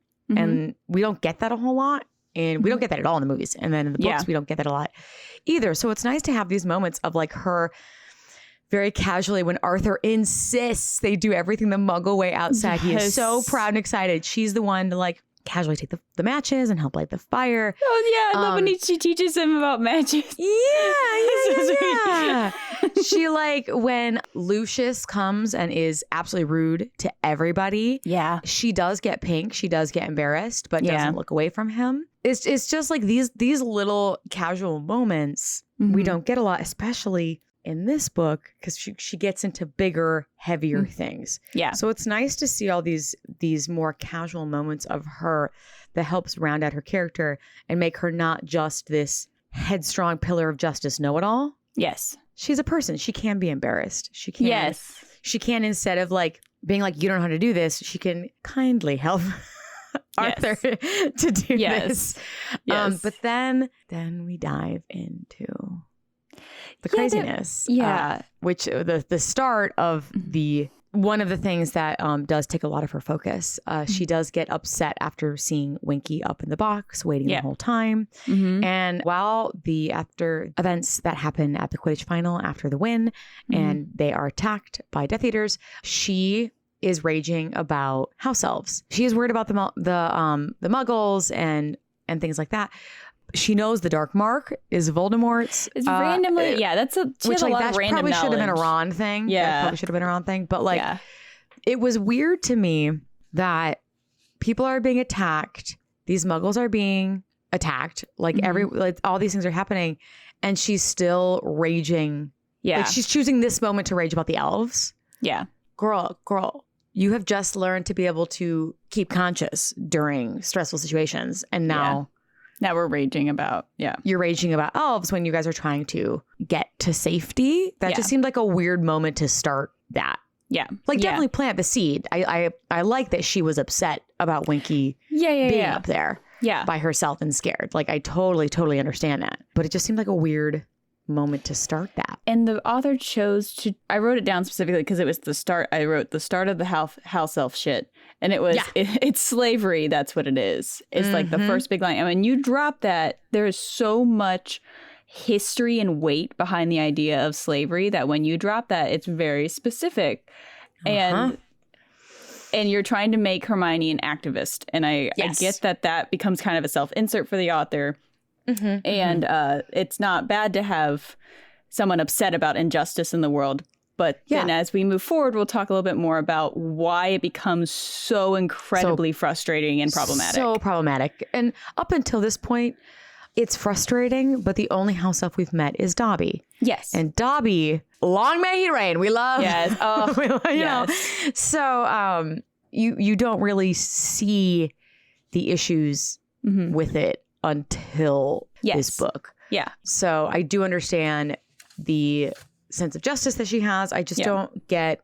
We'll get more into it. We're getting there. But that's the start. Like that's when you say that specific word. There's so much weight of our own knowledge of history and what it means in that world too. Especially because this is a modern day. Yeah, it's a modern day story. And this author takes from history. Yeah. Says the specific events that they take from history. Yeah. So, which makes it almost more uncomfortable. And some other things, don't get me wrong. But that's the start of it. Right. Since we're talking about Hermione, we'll be, that is part of it that we will be getting into. She does still call, which also just like a couple of moments at the very, very beginning, we start off so strong with like learning a little bit about her as like a human. And then it like gets a little convoluted for a hot second. Yeah. She still calls Trelawney a fraud after all of the events of last year. Which is still surprising to me. Like, don't get me wrong. Call her kooky. Call her nutty. Especially after that second... Prophecy? Prophecy, yes. The second prophecy. I got you. Thank you. Oh, my gosh. Yeah. After the second prophecy, which she is right about. Yes. Yep. Everything she says is true. Yep. It happens. She still, at bare minimum, doesn't even believe that she's a seer. Like, still is like, she's a big old fraud. Yeah. Yeah, she does. She is given classic Hermione, which sometimes I don't mind. In this moment, I didn't mind it as much. When they're like, oh, the author's like, they need to know something. Hermione will know it. Yeah. I did not mind at all that she knew about the other wizarding schools. I think that seemed right up her alley. Yeah. That she would have, when she discovered she was a witch, did all the research she could to make sure she went to the best school. That makes so much sense to me. Yes. That was a fun little sight into that. Yeah. That feels, she totally would have looked up what schools are possible to make sure it's not just Hogwarts she wants to get into or not. Right. Also in this book, I don't know about you. I don't know if it's because it is so big and dense and now it can be more spread out. But I feel like my notes and mentions of her throughout are not as fluid. They're like a little more all over the place. Yeah, I agree with that. Mine are too. They give her the house elf issue, and that kind of overtakes her middle section of this book. Other than every once in a while telling Harry that he needs to be doing his work for the tournament. And she kind of disappears in and out of that until we get to like the Rita rivalry. And then it becomes about that. So it does feel like it kind of sporadically she pops in and out because there's just so many other characters in play and she's not directly involved in the tournament. So it feels a little more sporadic, this book, for her. A quick Ron moment with her. Malfoy comes in and is Malfoy. And he, in this moment, Malfoy is very terrible to them, leaves. And Ron, in frustration, breaks a glass window. Hermione is the one who comforts him and repairs the window real quick and makes sure that he's okay. That says a lot about their relationship, that she knows, even in this moment, that he is so utterly frustrated at Malfoy that he has to get out his frustration, but she is confident it will not be at them. You know, this is like a punching the pillow moment. This is a screaming to your pillow moment, but a window instead. And she's the first to like put her arms around him, fix the window, and calm him down. That does come up, especially in the next book, not taking things personally. Yes. And so that is a cool trait of hers that you start seeing as she gets older, where like when they're frustrated, she knows it's not about their relationship, that it's very much like you're angry at something else, and flat out will say in later books, don't take this out on us. Yes. So that's a mature step up. Yeah. Yeah, about her. I do too. And I think it reads well. I think she understands her friends very well. Yes. And any moments that she doesn't understand them is because she's interested in Ron, which we start to see in this book a little bit.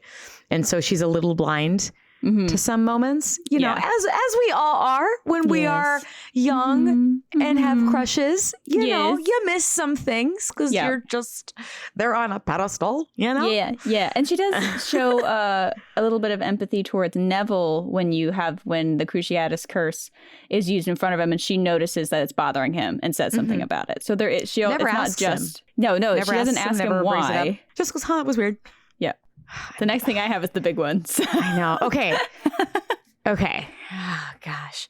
Oh, I do have, before we get upset. Yeah. About, yes. I know. I'm like, I feel like we're both like, what do we say before we dive into spew? This is connected to spew, but a fun fact that might make spew worse, but it is a cool history note.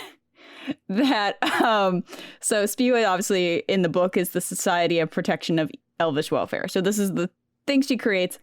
What a lot of people believe it is based on is actually called the Society of Promoting the Empowerment of Women. And it is spew in history. And it was one of the earliest British women's organizations. It was established in 1859 to promote training and the ability for women to get employment. So, and it still exists today. It's a different name now. They've changed it a couple different times in like the early 1900s. So the name itself is taken from a feminist movement in Britain, which is cool, which probably makes what we're about to talk about worse. But I did want to point out that fun fact before we dove into the problematicness of spew in the wizarding world. So there you go. You know, I would love to end this book strongly. So maybe let's go through the whole arc of spew. Let's just get get that done with. Okay, I do want to preface beforehand that I know Andy said this very well. What we were about to talk about, spew, is incredibly problematic, is incredibly hurtful, and I understand. And honestly, in moments it's racist. So I totally understand if you want to scoot along past this part, just for a little bit, I understand. This is not fun. We are not excited to talk about this. We are frustrated to talk about this. And if you have only watched the movies, they conveniently leave it all out. Yeah, which is great. And we are only able to talk about Spew from the perspective of two white women. So we're also not going to be diving super deep into things that we cannot personally attest to. Here we go. Just wanted to say that to make sure if this is triggering for people, I get it. I am not offended. Skip ahead, forget it exists. Skip ahead. For a little bit.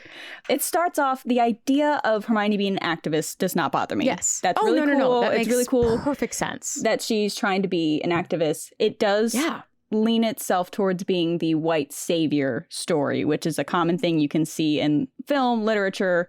A lot of different stories have this like white savior character who comes in and is the one that helps with a racist problem or is the voice for a marginalized community, which is problematic in itself. It exists a lot. This was written before a lot of people were exposed to how problematic this was. And but that's not the thing that angers me. Right. We still haven't weeded out this white savior thing yet. We're still in the process of trying to get rid of that. Yeah. It's still a problem. It's still frustrating. It's the treatment of what the elves are in this world that becomes extremely angering. Yeah. And it's a little weird too, because they are specifically house elves, which opens the can of worms of, are there other elves out there that aren't house elves? Have they taken a specific demographic of elf and bred them into house elves? Because there are no, as we learned, there are no free house elves. They are essentially bred to work and their families continue to work for the same family forever. Now, something that, since we were talking a little more vaguely about the background of this, something that I find very frustrating, curious, I don't know, is in this book, she constantly brings up the fact that there is nothing on house elves. She's read all these things. She's read Hogwarts history, and house elves are not mentioned. Now, I do believe that she's read all the books and learned all the things. But so we find out in Fantastic Beasts and Where to Find Them, the written book, not the movie, that they had a meeting. The Ministry of Magic had a meeting to define what was a people and what was a magical creature. So there was this whole thing with mer people and goblins and centaurs who were all asked to come speak, and mer people were like, we will handle ourselves. Centaurs never showed up. They were like, not about that life. Keeping that in mind, she chose to make the history where she is defining people, what people mean, which that doesn't bother me as much in this world of fantasy where there are creatures and they're trying to define that and help make peace and everything. She conveniently leaves out house elves of that, which, in comparison to Thestrals, who are beautiful winged creatures who cannot speak and they're very animalistic. House elves are right up there with and goblins have magic. And they have really strong magic they're and right the up there with all intelligence to use those. it. Yeah. So why were they not mentioned? That's super, super weird. Just don't know if someone realized their mistake and it was too late. Or if they were just glossing over that or simply forgot. Either way, that is rough town. So I just did want to mention that because it's very interesting that they...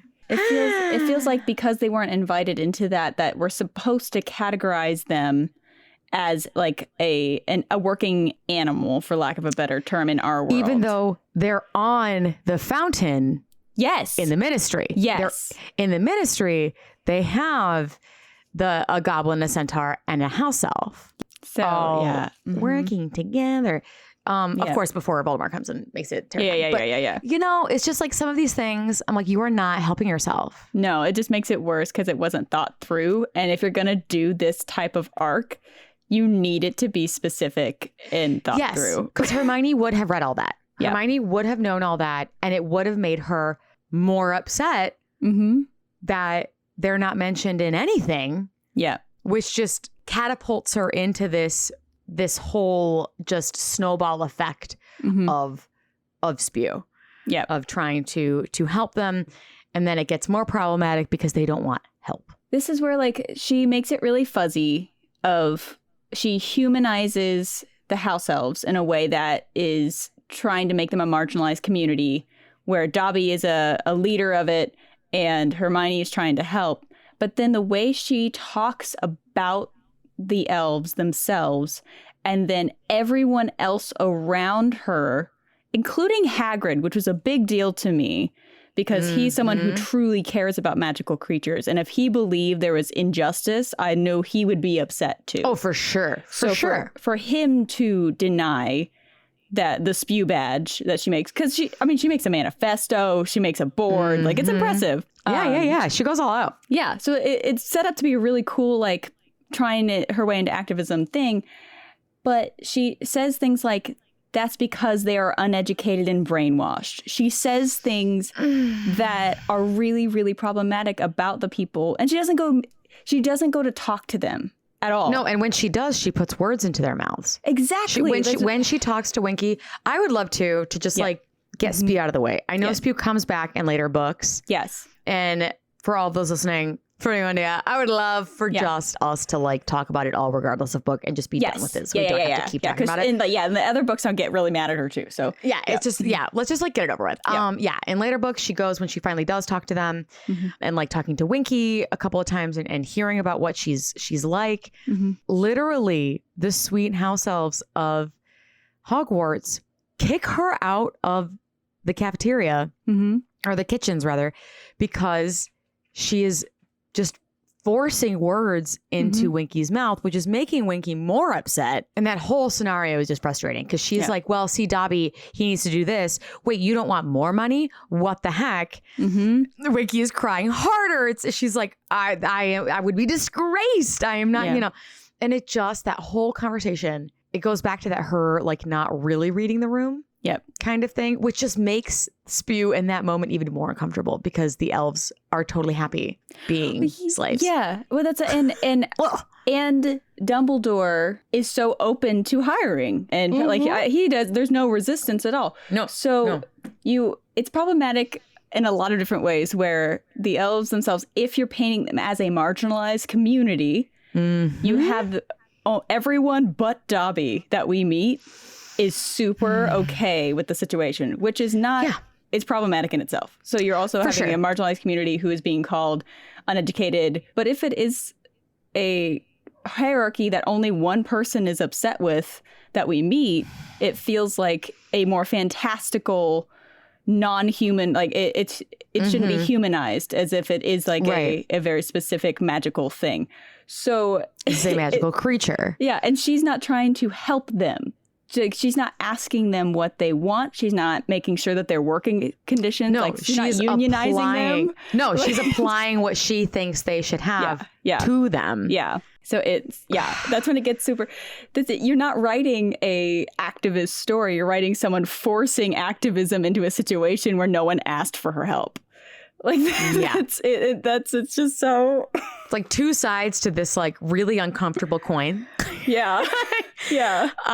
Because then later you have all of the elves like fighting in the war. Yeah. For their captors. Yeah. And I think it's supposed to make you feel better that like Dobby was treated horribly. Yes, and he needed to get out.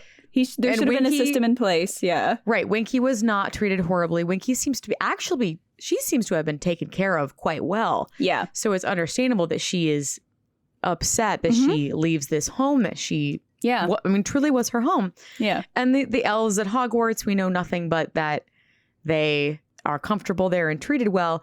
I think that's supposed to make you feel a little better about forced slavery, but I don't know if it does. I don't think that aged well. I don't. Yeah, it's just because it's not.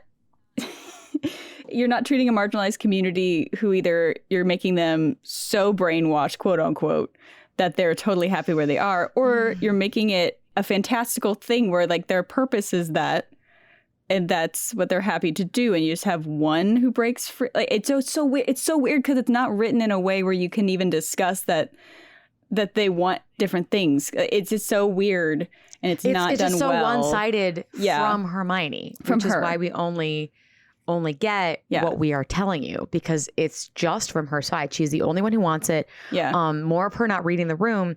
She does forcibly put pins on people. She makes people sign up. She gets super weird about it.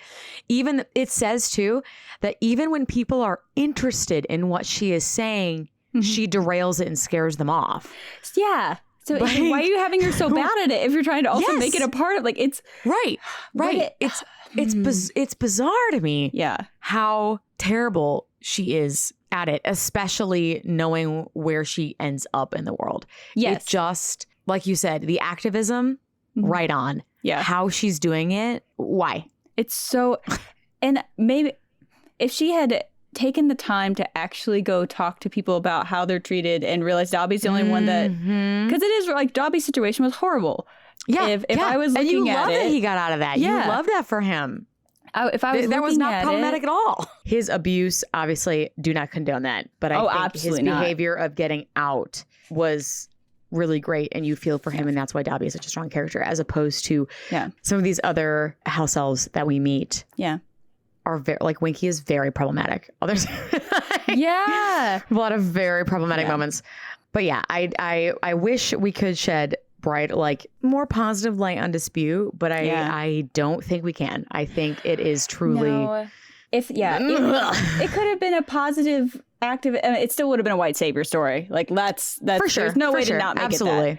But it could have been where the house elves were like, okay, if she went and talked to them and they're like, you know what, these are some things we'd like to have a day off or something. And then you could have had Dumbledore and, like, the Hogwarts be a positive change in the world, you know, like, and work towards that. Or why was why was it this horribly problematic? And she says all these horrible things about them. And I just, it's like you're making it about you. You're making this whole thing about you. And it makes me not like her. Like, and she was taking so many good steps. You know, she was getting to that point of, like, becoming more of a rounded character and having some empathy for her friends. And then this hits, and it's written, I think the author was trying to make her a really good forefront fighting against a lot of adversity. And it just made her really, really unlikable. Yeah. To me. And it's super uncomfortable. So I'm very glad they cut that from the movies, because I think that was a good choice. And in the next few books, she's, like, knitting sweaters and trying to trick them into getting freed. That's terrible. It's so horrible. They literally stop cleaning the Gryffindor Tower because she keeps leaving stuff around. You're now trying to trick them into, like, it's just so bad. Trick them out of it's just out of their job. Like, I don't just without talking to them, like you said. Yeah, like she just doesn't care what they think. It's all about what she believes is right without any concern of what this actual community wants. Right. And it's really problematic and very frustrating. And that's kind of where it ends, where, like, Dobby is the only one cleaning the Gryffindor Tower and has all the sweaters and hats and takes them, so she thinks it's working. And then we come to find out that she's made Dobby's life harder by being the only one to clean the entire Gryffindor room. And it's never resolved. She never drops it. Yep. She never talks about it again after, like, you know, because more important things happen. Yeah. But it just seemed strange. And I don't know if this was look at how active she is. Like, she's going to go into the ministry. Yeah. But it just felt like she did it so poorly. Yeah. She did it so poorly. I just didn't understand. So it's all problematic. Yeah. The whole thing could have just not been there. Yeah, it didn't need to happen. Like, why even put it in? Why at do that point? Why not make it Muggle rights? Something she actually is a part of. Right. There would have been so many things that they could have done. Yeah. Where she could have been an activist. Yeah. Why was she in any of these extracurricular school activities that we find out that the school had? Yeah. Yeah. There were all sorts of different clubs and things that she could have been a part of to fulfill that side of her instead of a very uncomfortable, tinged with racism conversation that continued uncomfortably throughout the books. Yep. Mm-hmm. And that she couldn't resolve because she written herself into a horrible corner. Like, yep. So that's spew. Yeah. Ooh. However, just to put the icing on the spew cake. Yeah.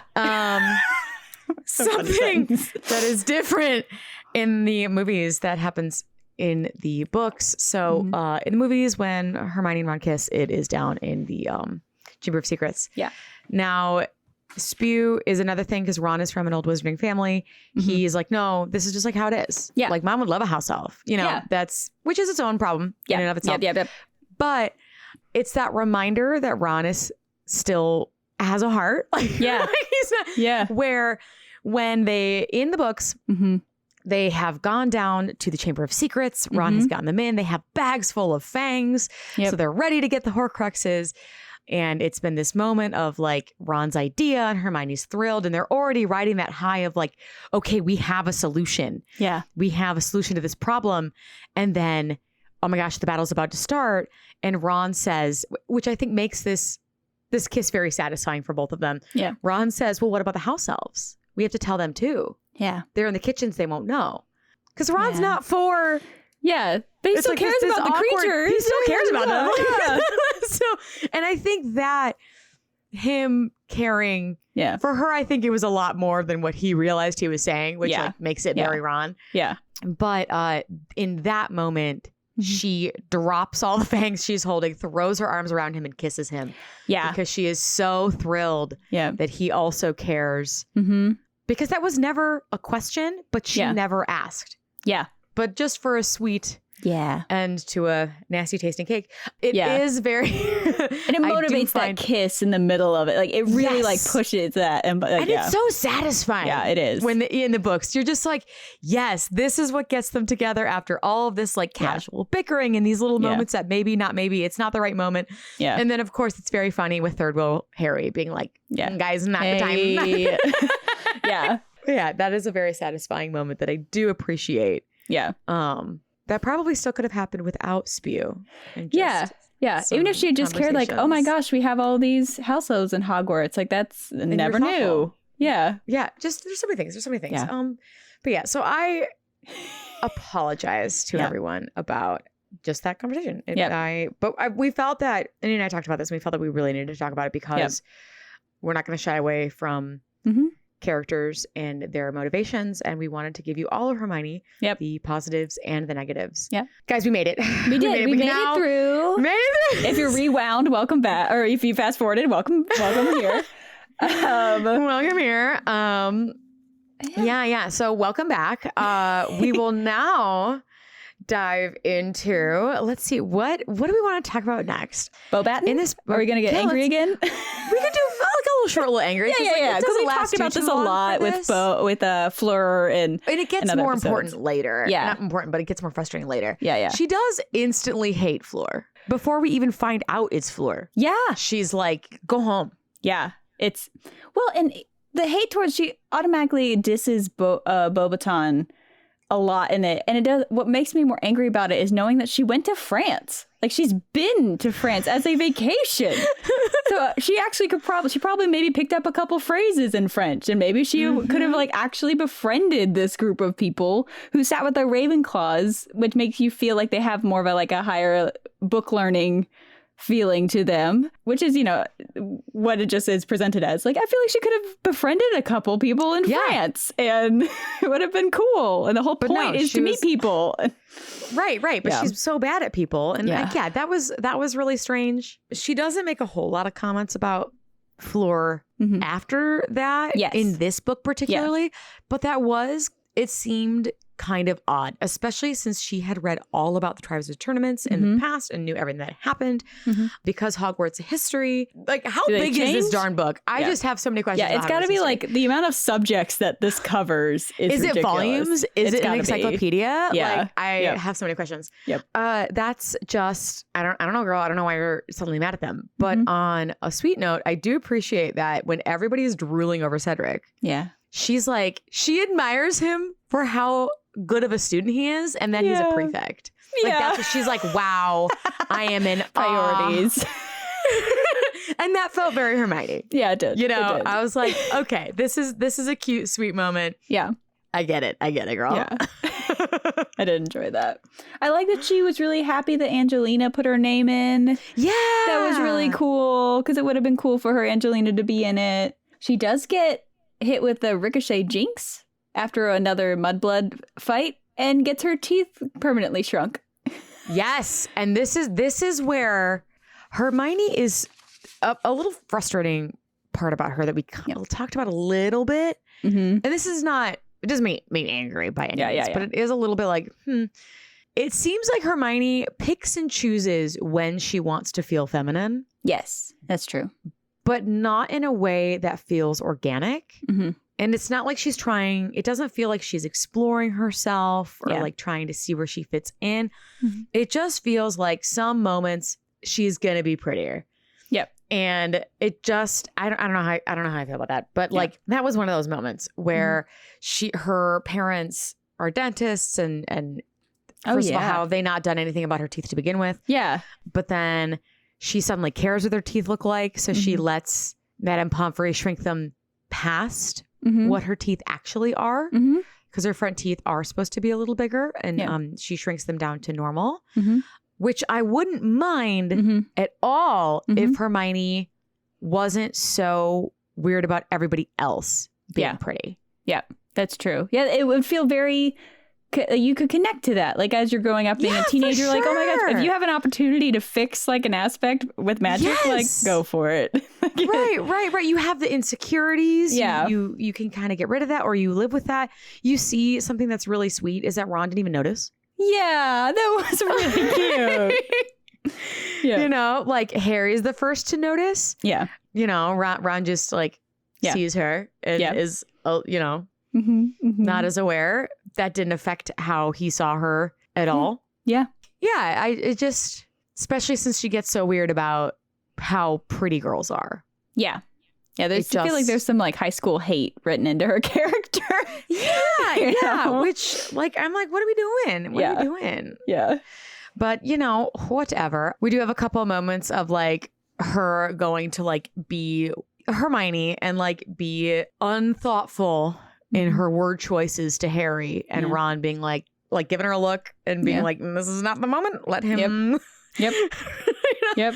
And vice versa of her shooting Ron a look to not say anything about Hagrid's hair. Yeah. You're kind of seeing that kind of like that buildup of their friendship where they are now at the point where they can just look at each other and be like, this is what I'm thinking. Stop.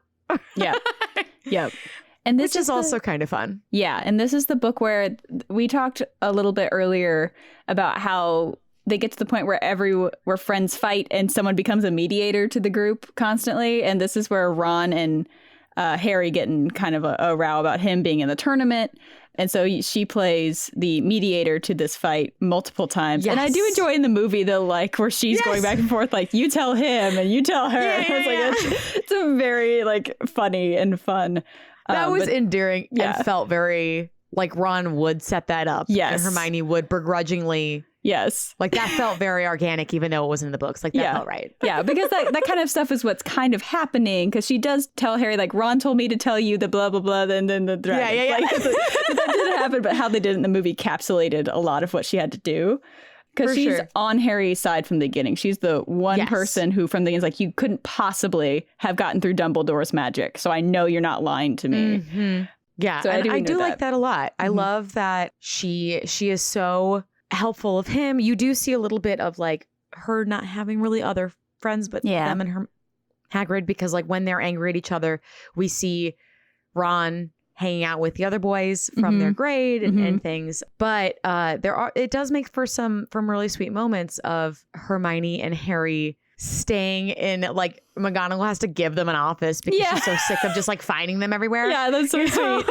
She's like, and it's both of them together learning spells that are well above their level, trying to figure them out, and neither of them being teachers themselves. I think that was really cool. And something that I enjoyed is throughout all of that, it was entirely platonic. Yes. Yes. And in this book, you can see where Hermione starts to have those moments with Ron, where she gets very jealous when Ron looks at Fleur too long, even though everybody's gaping at Fleur. Yeah, because, magic. Right, it's out of her control. Yeah. Like she gets very jealous of Ron in moments. And with all of this time she spends with Harry, it never feels like she wants to try something or like she's hoping for anything. It's truly, this is a mission. She's working on it. She wants to keep Harry alive. Does she remain naggy and is like, why aren't you doing all these things? Yeah. Yes. Yeah, she's still herself, but she is trying to be a really good coach. She's trying to be a coach for Harry in this really troubling time. Right. And we do find out in later books that she's not that great of a teacher. No. So for her to go out on this limb and find these spells and do the research to look everything up to try to help him as much as she can is very cool. And remember, she still has the maximum number of classes you can take. Yep. Without doubling up. Yep. Right now. Like she still has a higher workload than either of the boys. Yep. It's impressive what she gets done. Get it, girl. Know? Yeah. Get it. And I do appreciate that. And then we start to get Crumb, like she mentions of him. So she says he's not even good looking, things to when the girls are giggling about him. She kind of scoffs at all the girls having that crush on Crumb. And then you start seeing Ron's jealousy with him. And I love that because Ron, her and they're both starting to feel things for each other, but I don't even know if they totally realize it. I think Hermione is okay, I think I could date Ron, and I think Ron's why does Hermione feel different to me? Yeah, well, you have that hey, you're a girl. Before her big blow up at him, it's yes, thank you for noticing, sir. And that feels very teenagery. That just feels like it's a good little spats that happen and. I'm not upset with Ron in these moments because I truly think he's trying to figure out his feelings because we do find out later that he is the last person to be with anybody. Yeah. He is just sweet old Ron living his life. He's not that's not something he's thinking about. So that made sense to me. Her being upset with him because she, I think, knows her feelings for him. Yeah. Yeah. And it does make sense when we hear later that she talked to Ginny about Harry. Yeah. And I know this isn't until later, but I bring this up now because did she accept Crumb because she was taking her own advice? I think so. Yeah. Yeah. And not that Crumb's bad. I think Crumb and her work really well together. I love that she starts out being I hate that he's in the library all the time because people follow him around. It's super annoying. Yeah. It's really, the Crumb, it's very endearing. They work together. The Crumb relationship is very sweet. The only issue I had was that why make him 18, make him 17? Because then you get the legal thing because she's 14 in this book. I think. It's still illegal even if he's 17 because in Wizarding World 17 is adult. It's an adult. Yeah. So that's the only thing that when you start looking at the ages, it feels a little odd just because that 14 to 18 is a very big difference. Especially when he is already in the adult world, if that makes sense. Yes. He is a professional Quidditch player. Yeah. So he already has just life experience. Yeah. That she doesn't have, Yeah. And I appreciate the maturity of him. Oh, for sure. And I love get it that you get the most sought after person at the I love that for her. Yeah. Oh my gosh. Yeah. And I love that they connect. Yeah. Something too in the movies that I was okay with is she talks about, he's a very physical being and whatever. Yeah. And that's not the case in the books. No. He loves just talking to a normal girl. It's just and so that's nice. truly, Hermione is truly, when you think, I brought this up a few times, outside of her experiences at Hogwarts, she's a regular girl. Yeah. She doesn't have the crazy backstories that some of these other characters have. She is just a girl who likes learning things. And I think that is so charming and relaxing to Crumb, that she is not all over him. Yeah. That she truly doesn't, she's not in that. She's not in awe of him. She likes him for him. Yeah. And very clearly he likes her more than she likes him. Well, yeah. And I remember rereading the books as an adult. And I remember calling you after reading book 4 and be like, why is she treating Crumb like shit? Like, why is she not like being nicer to this person who's clearly nice to her and really likes her for her? And I was just so upset that Crumb like gets the short end of her stick, because after the second thing, she completely ignores him after he saved her from the water, and I'm like. She goes over to Hermione or Harry. She goes over to Harry and is like, "Oh my gosh, you did it." Yeah, poor Crumb. Yeah, that I was a little bummed about, because even if you are still fighting those feelings for Ron, which I get it. I get it, girl. Like, that's tough. Enjoy him a little bit. He's so sweet, and he seems very caring. Yeah. Obviously, they snogged at some point because it's mentioned. Ginny says it. But like, I don't know. It just he seemed like really, really good for her, and I don't understand. This just seems to be a rolling theory, or not theory, of a continuous trope of this series of, we just need to get rid of this person. Yeah, that's like, it didn't feel like he would have left that quickly, because they were pen pals. Like, he wanted her to come visit in the summer, right. They seemed to have a really good time at the party. Like, They just like fell apart. I don't know. The only organic breakup in this entire series is Ginny and Dean. Yeah. To me, that is the only organic breakup that I see. Because like everything else seems like, oh shoot, they work really well together. Darn it. We need to get rid of them so they can end up with their OTPs. Like, So yeah, but that is really endearing. I do enjoy their relationship. I love that she has a blast at the ball. Yeah. I don't like that at the movie it ends where she's like crying on the stairs by herself. Yeah, because she says goodnight to Crumb, and then the screaming match happens in the common room. Yes. Rather than in the middle of the hall. Yeah. Right. She's still like has like the whole night is still beautiful for her. Yeah.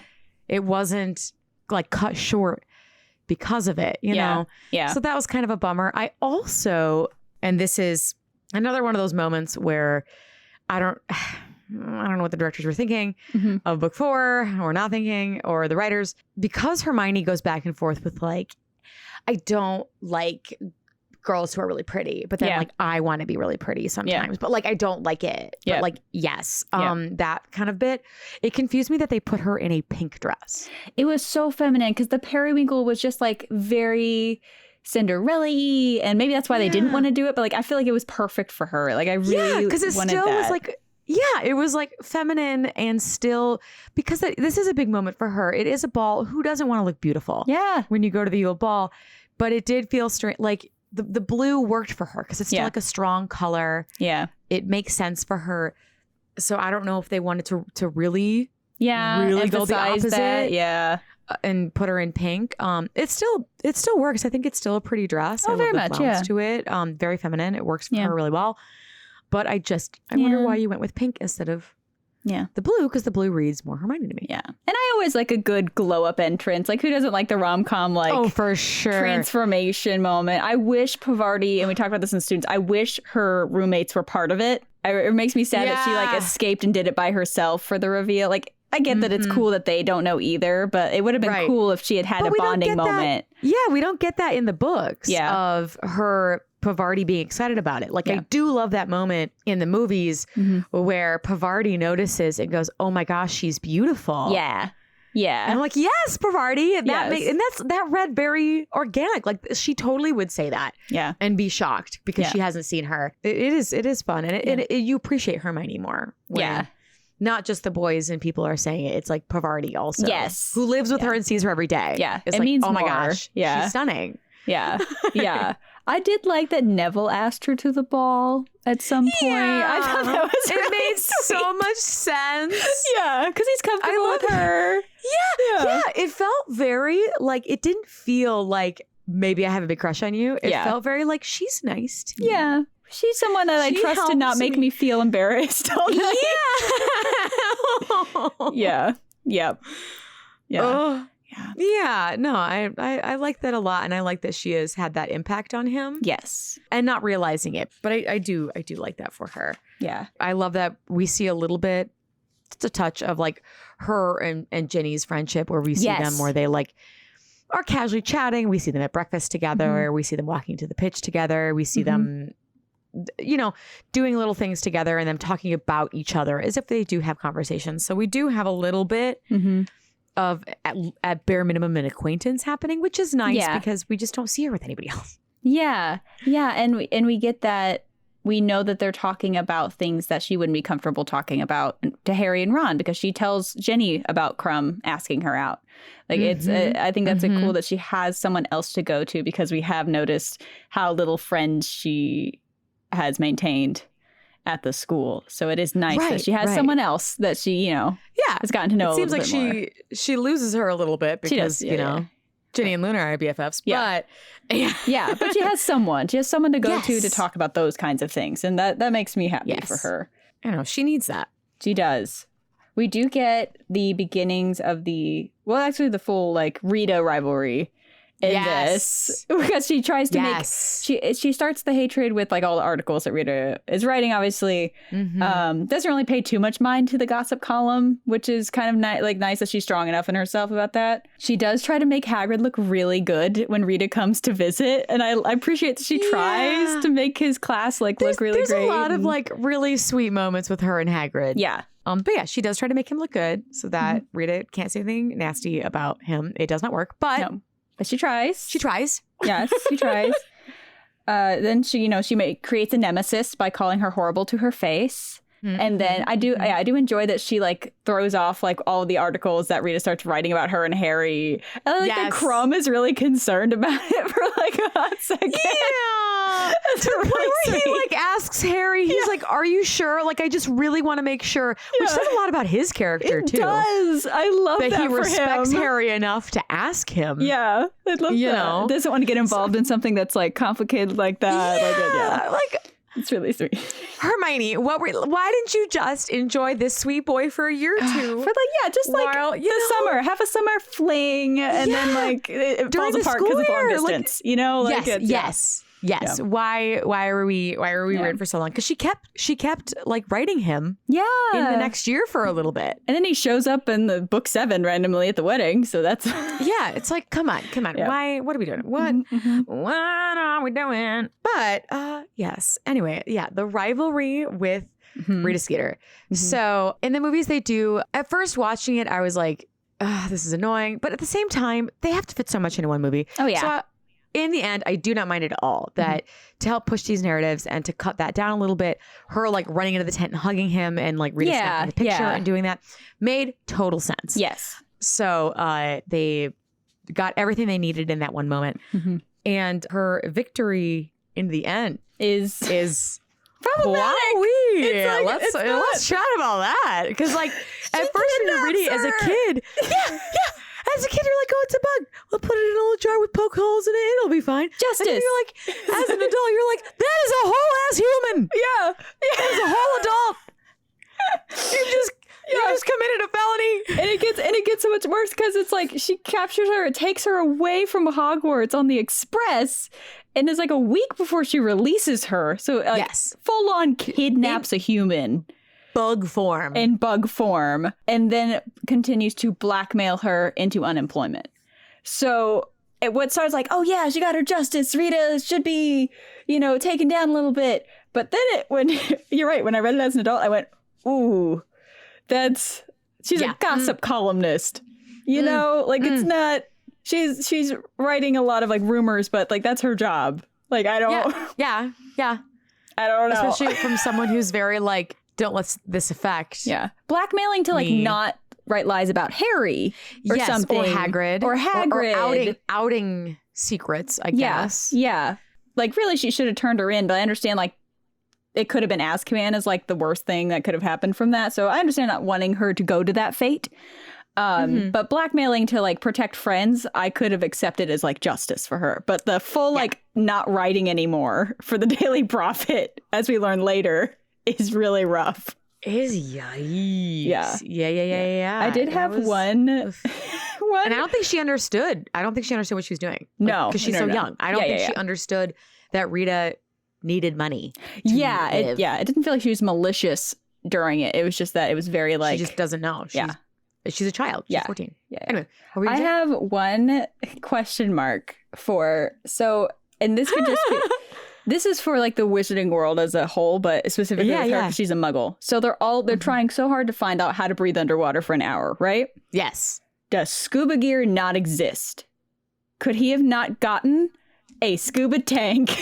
They both live in the muggle world and it's modern day. Like, how could they have just like used muggle technology as like a really cool way to bring it in and just had scuba gear and been the safest of everyone in the entire thing? Who knows? That really bothered until the me. Grindelwalds pull your tank off. But well, you know, but yeah. What the heck? What are we doing? Yeah. That is an excellent point. It should have been an option. It should have been like, if you don't find, I don't know if the rules like you have to use magic, like you can't bring anything but your wand. Maybe I could get on board with that. But like the fact that it was they could do another Accio thing. Because he brought his broom. So it's a scuba tank. Like they know about it. They know it exists. It would have been really cool. Gillyweed right before he jumped in. Like, it just could bring things. Yeah. That is an excellent point. That really bothered me this read through. I went, wait a minute. We go underwater all the time. Yeah, like So that was my one note of like their muggle knowledge could have been an advantage in this moment, and it didn't happen. So that was my just kidding. My funny book 4 thought. Yes. No, I like it. I like it a lot. I do. Book 4, there is a little bit, just another Ron thing. Yeah. You do see them because they bicker like an old married couple. They truly do. And you're seeing them start to like fall into that pattern of sometimes they outright don't speak to each other. And other times they just like pretend they're not fighting. Yeah. Even though they are, but they like pretend they're not. Yeah. Like, which is very funny to me. I think it's very endearing and feels like just an old married couple of the choices they make of like, when to bicker, when not to bicker. Yes. There's a really sweet line in Deathly Hallows Part 1 where she's like, I'm always mad at him. Yeah. So I'm like, it's that the beginnings of that relationship where their relationship is one of those where like the tensions are high so that the ending is satisfying, if that makes sense. They have these tensions to come together. I do appreciate that it's built in. Like in the books, you just feel that relationship be a little bit more organic because of those little interactions that you start. Yes. In the movies, it kind of comes out of like, all of a sudden it's happening because you can only fit so much. Like I get it. Like these are much bigger books that they're squishing into a couple hours. But in the books, I do think they built in that relationship much more organically, which I appreciate. Yes. I think that's all I got for book 4. We got blackmailing and kidnapping. We have problematic elf stuff. We have it's, a lot happens in this book. So thank you for bearing with us through book 4. Yeah. Thank you. Thank you so much. Justice for Crumb. I mean, what? Yeah, right?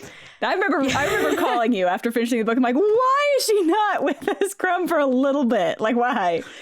Yeah. Because also, I get that it's not as important, but it's like kind of vague about are they dating? Are they not dating? For like a lot of characters, except for Ginny. Yeah. Because reasons, whatever. Yeah, I agree. No, this is like the start of some big stuff. Yeah. So I guess we should probably move on to book 5, but we've now been talking for quite some time. So we're going to have to pull a Deathly Hallows and part 1 and give you a part 2 for Hermione, because I don't want to cut her short. She is the lead heroine of this series. So we get into some good stuff later. Yeah, so I want to do it justice. We both want to do it justice. Yeah. So here ends. Thus ended part 1. Thank you all for joining us for this episode. You get a nice bonus episode next week because we talk so much about Hermione. So join us for our actual final episode next week for part 2. See you then. Thank you so much for joining us for this episode of Damsels in Dialogue. We had so much to talk about with our final witch that one episode just wasn't enough. So tune in next week as we wrap up season 2 with our discussion about the one and only Hermione Granger. If you enjoyed listening today, we'd love to have you subscribe to this podcast and share with friends. If you really enjoyed our discussion, you can find more behind-the-scenes content, a peek at our research notes, and even entire bonus episodes on Patreon.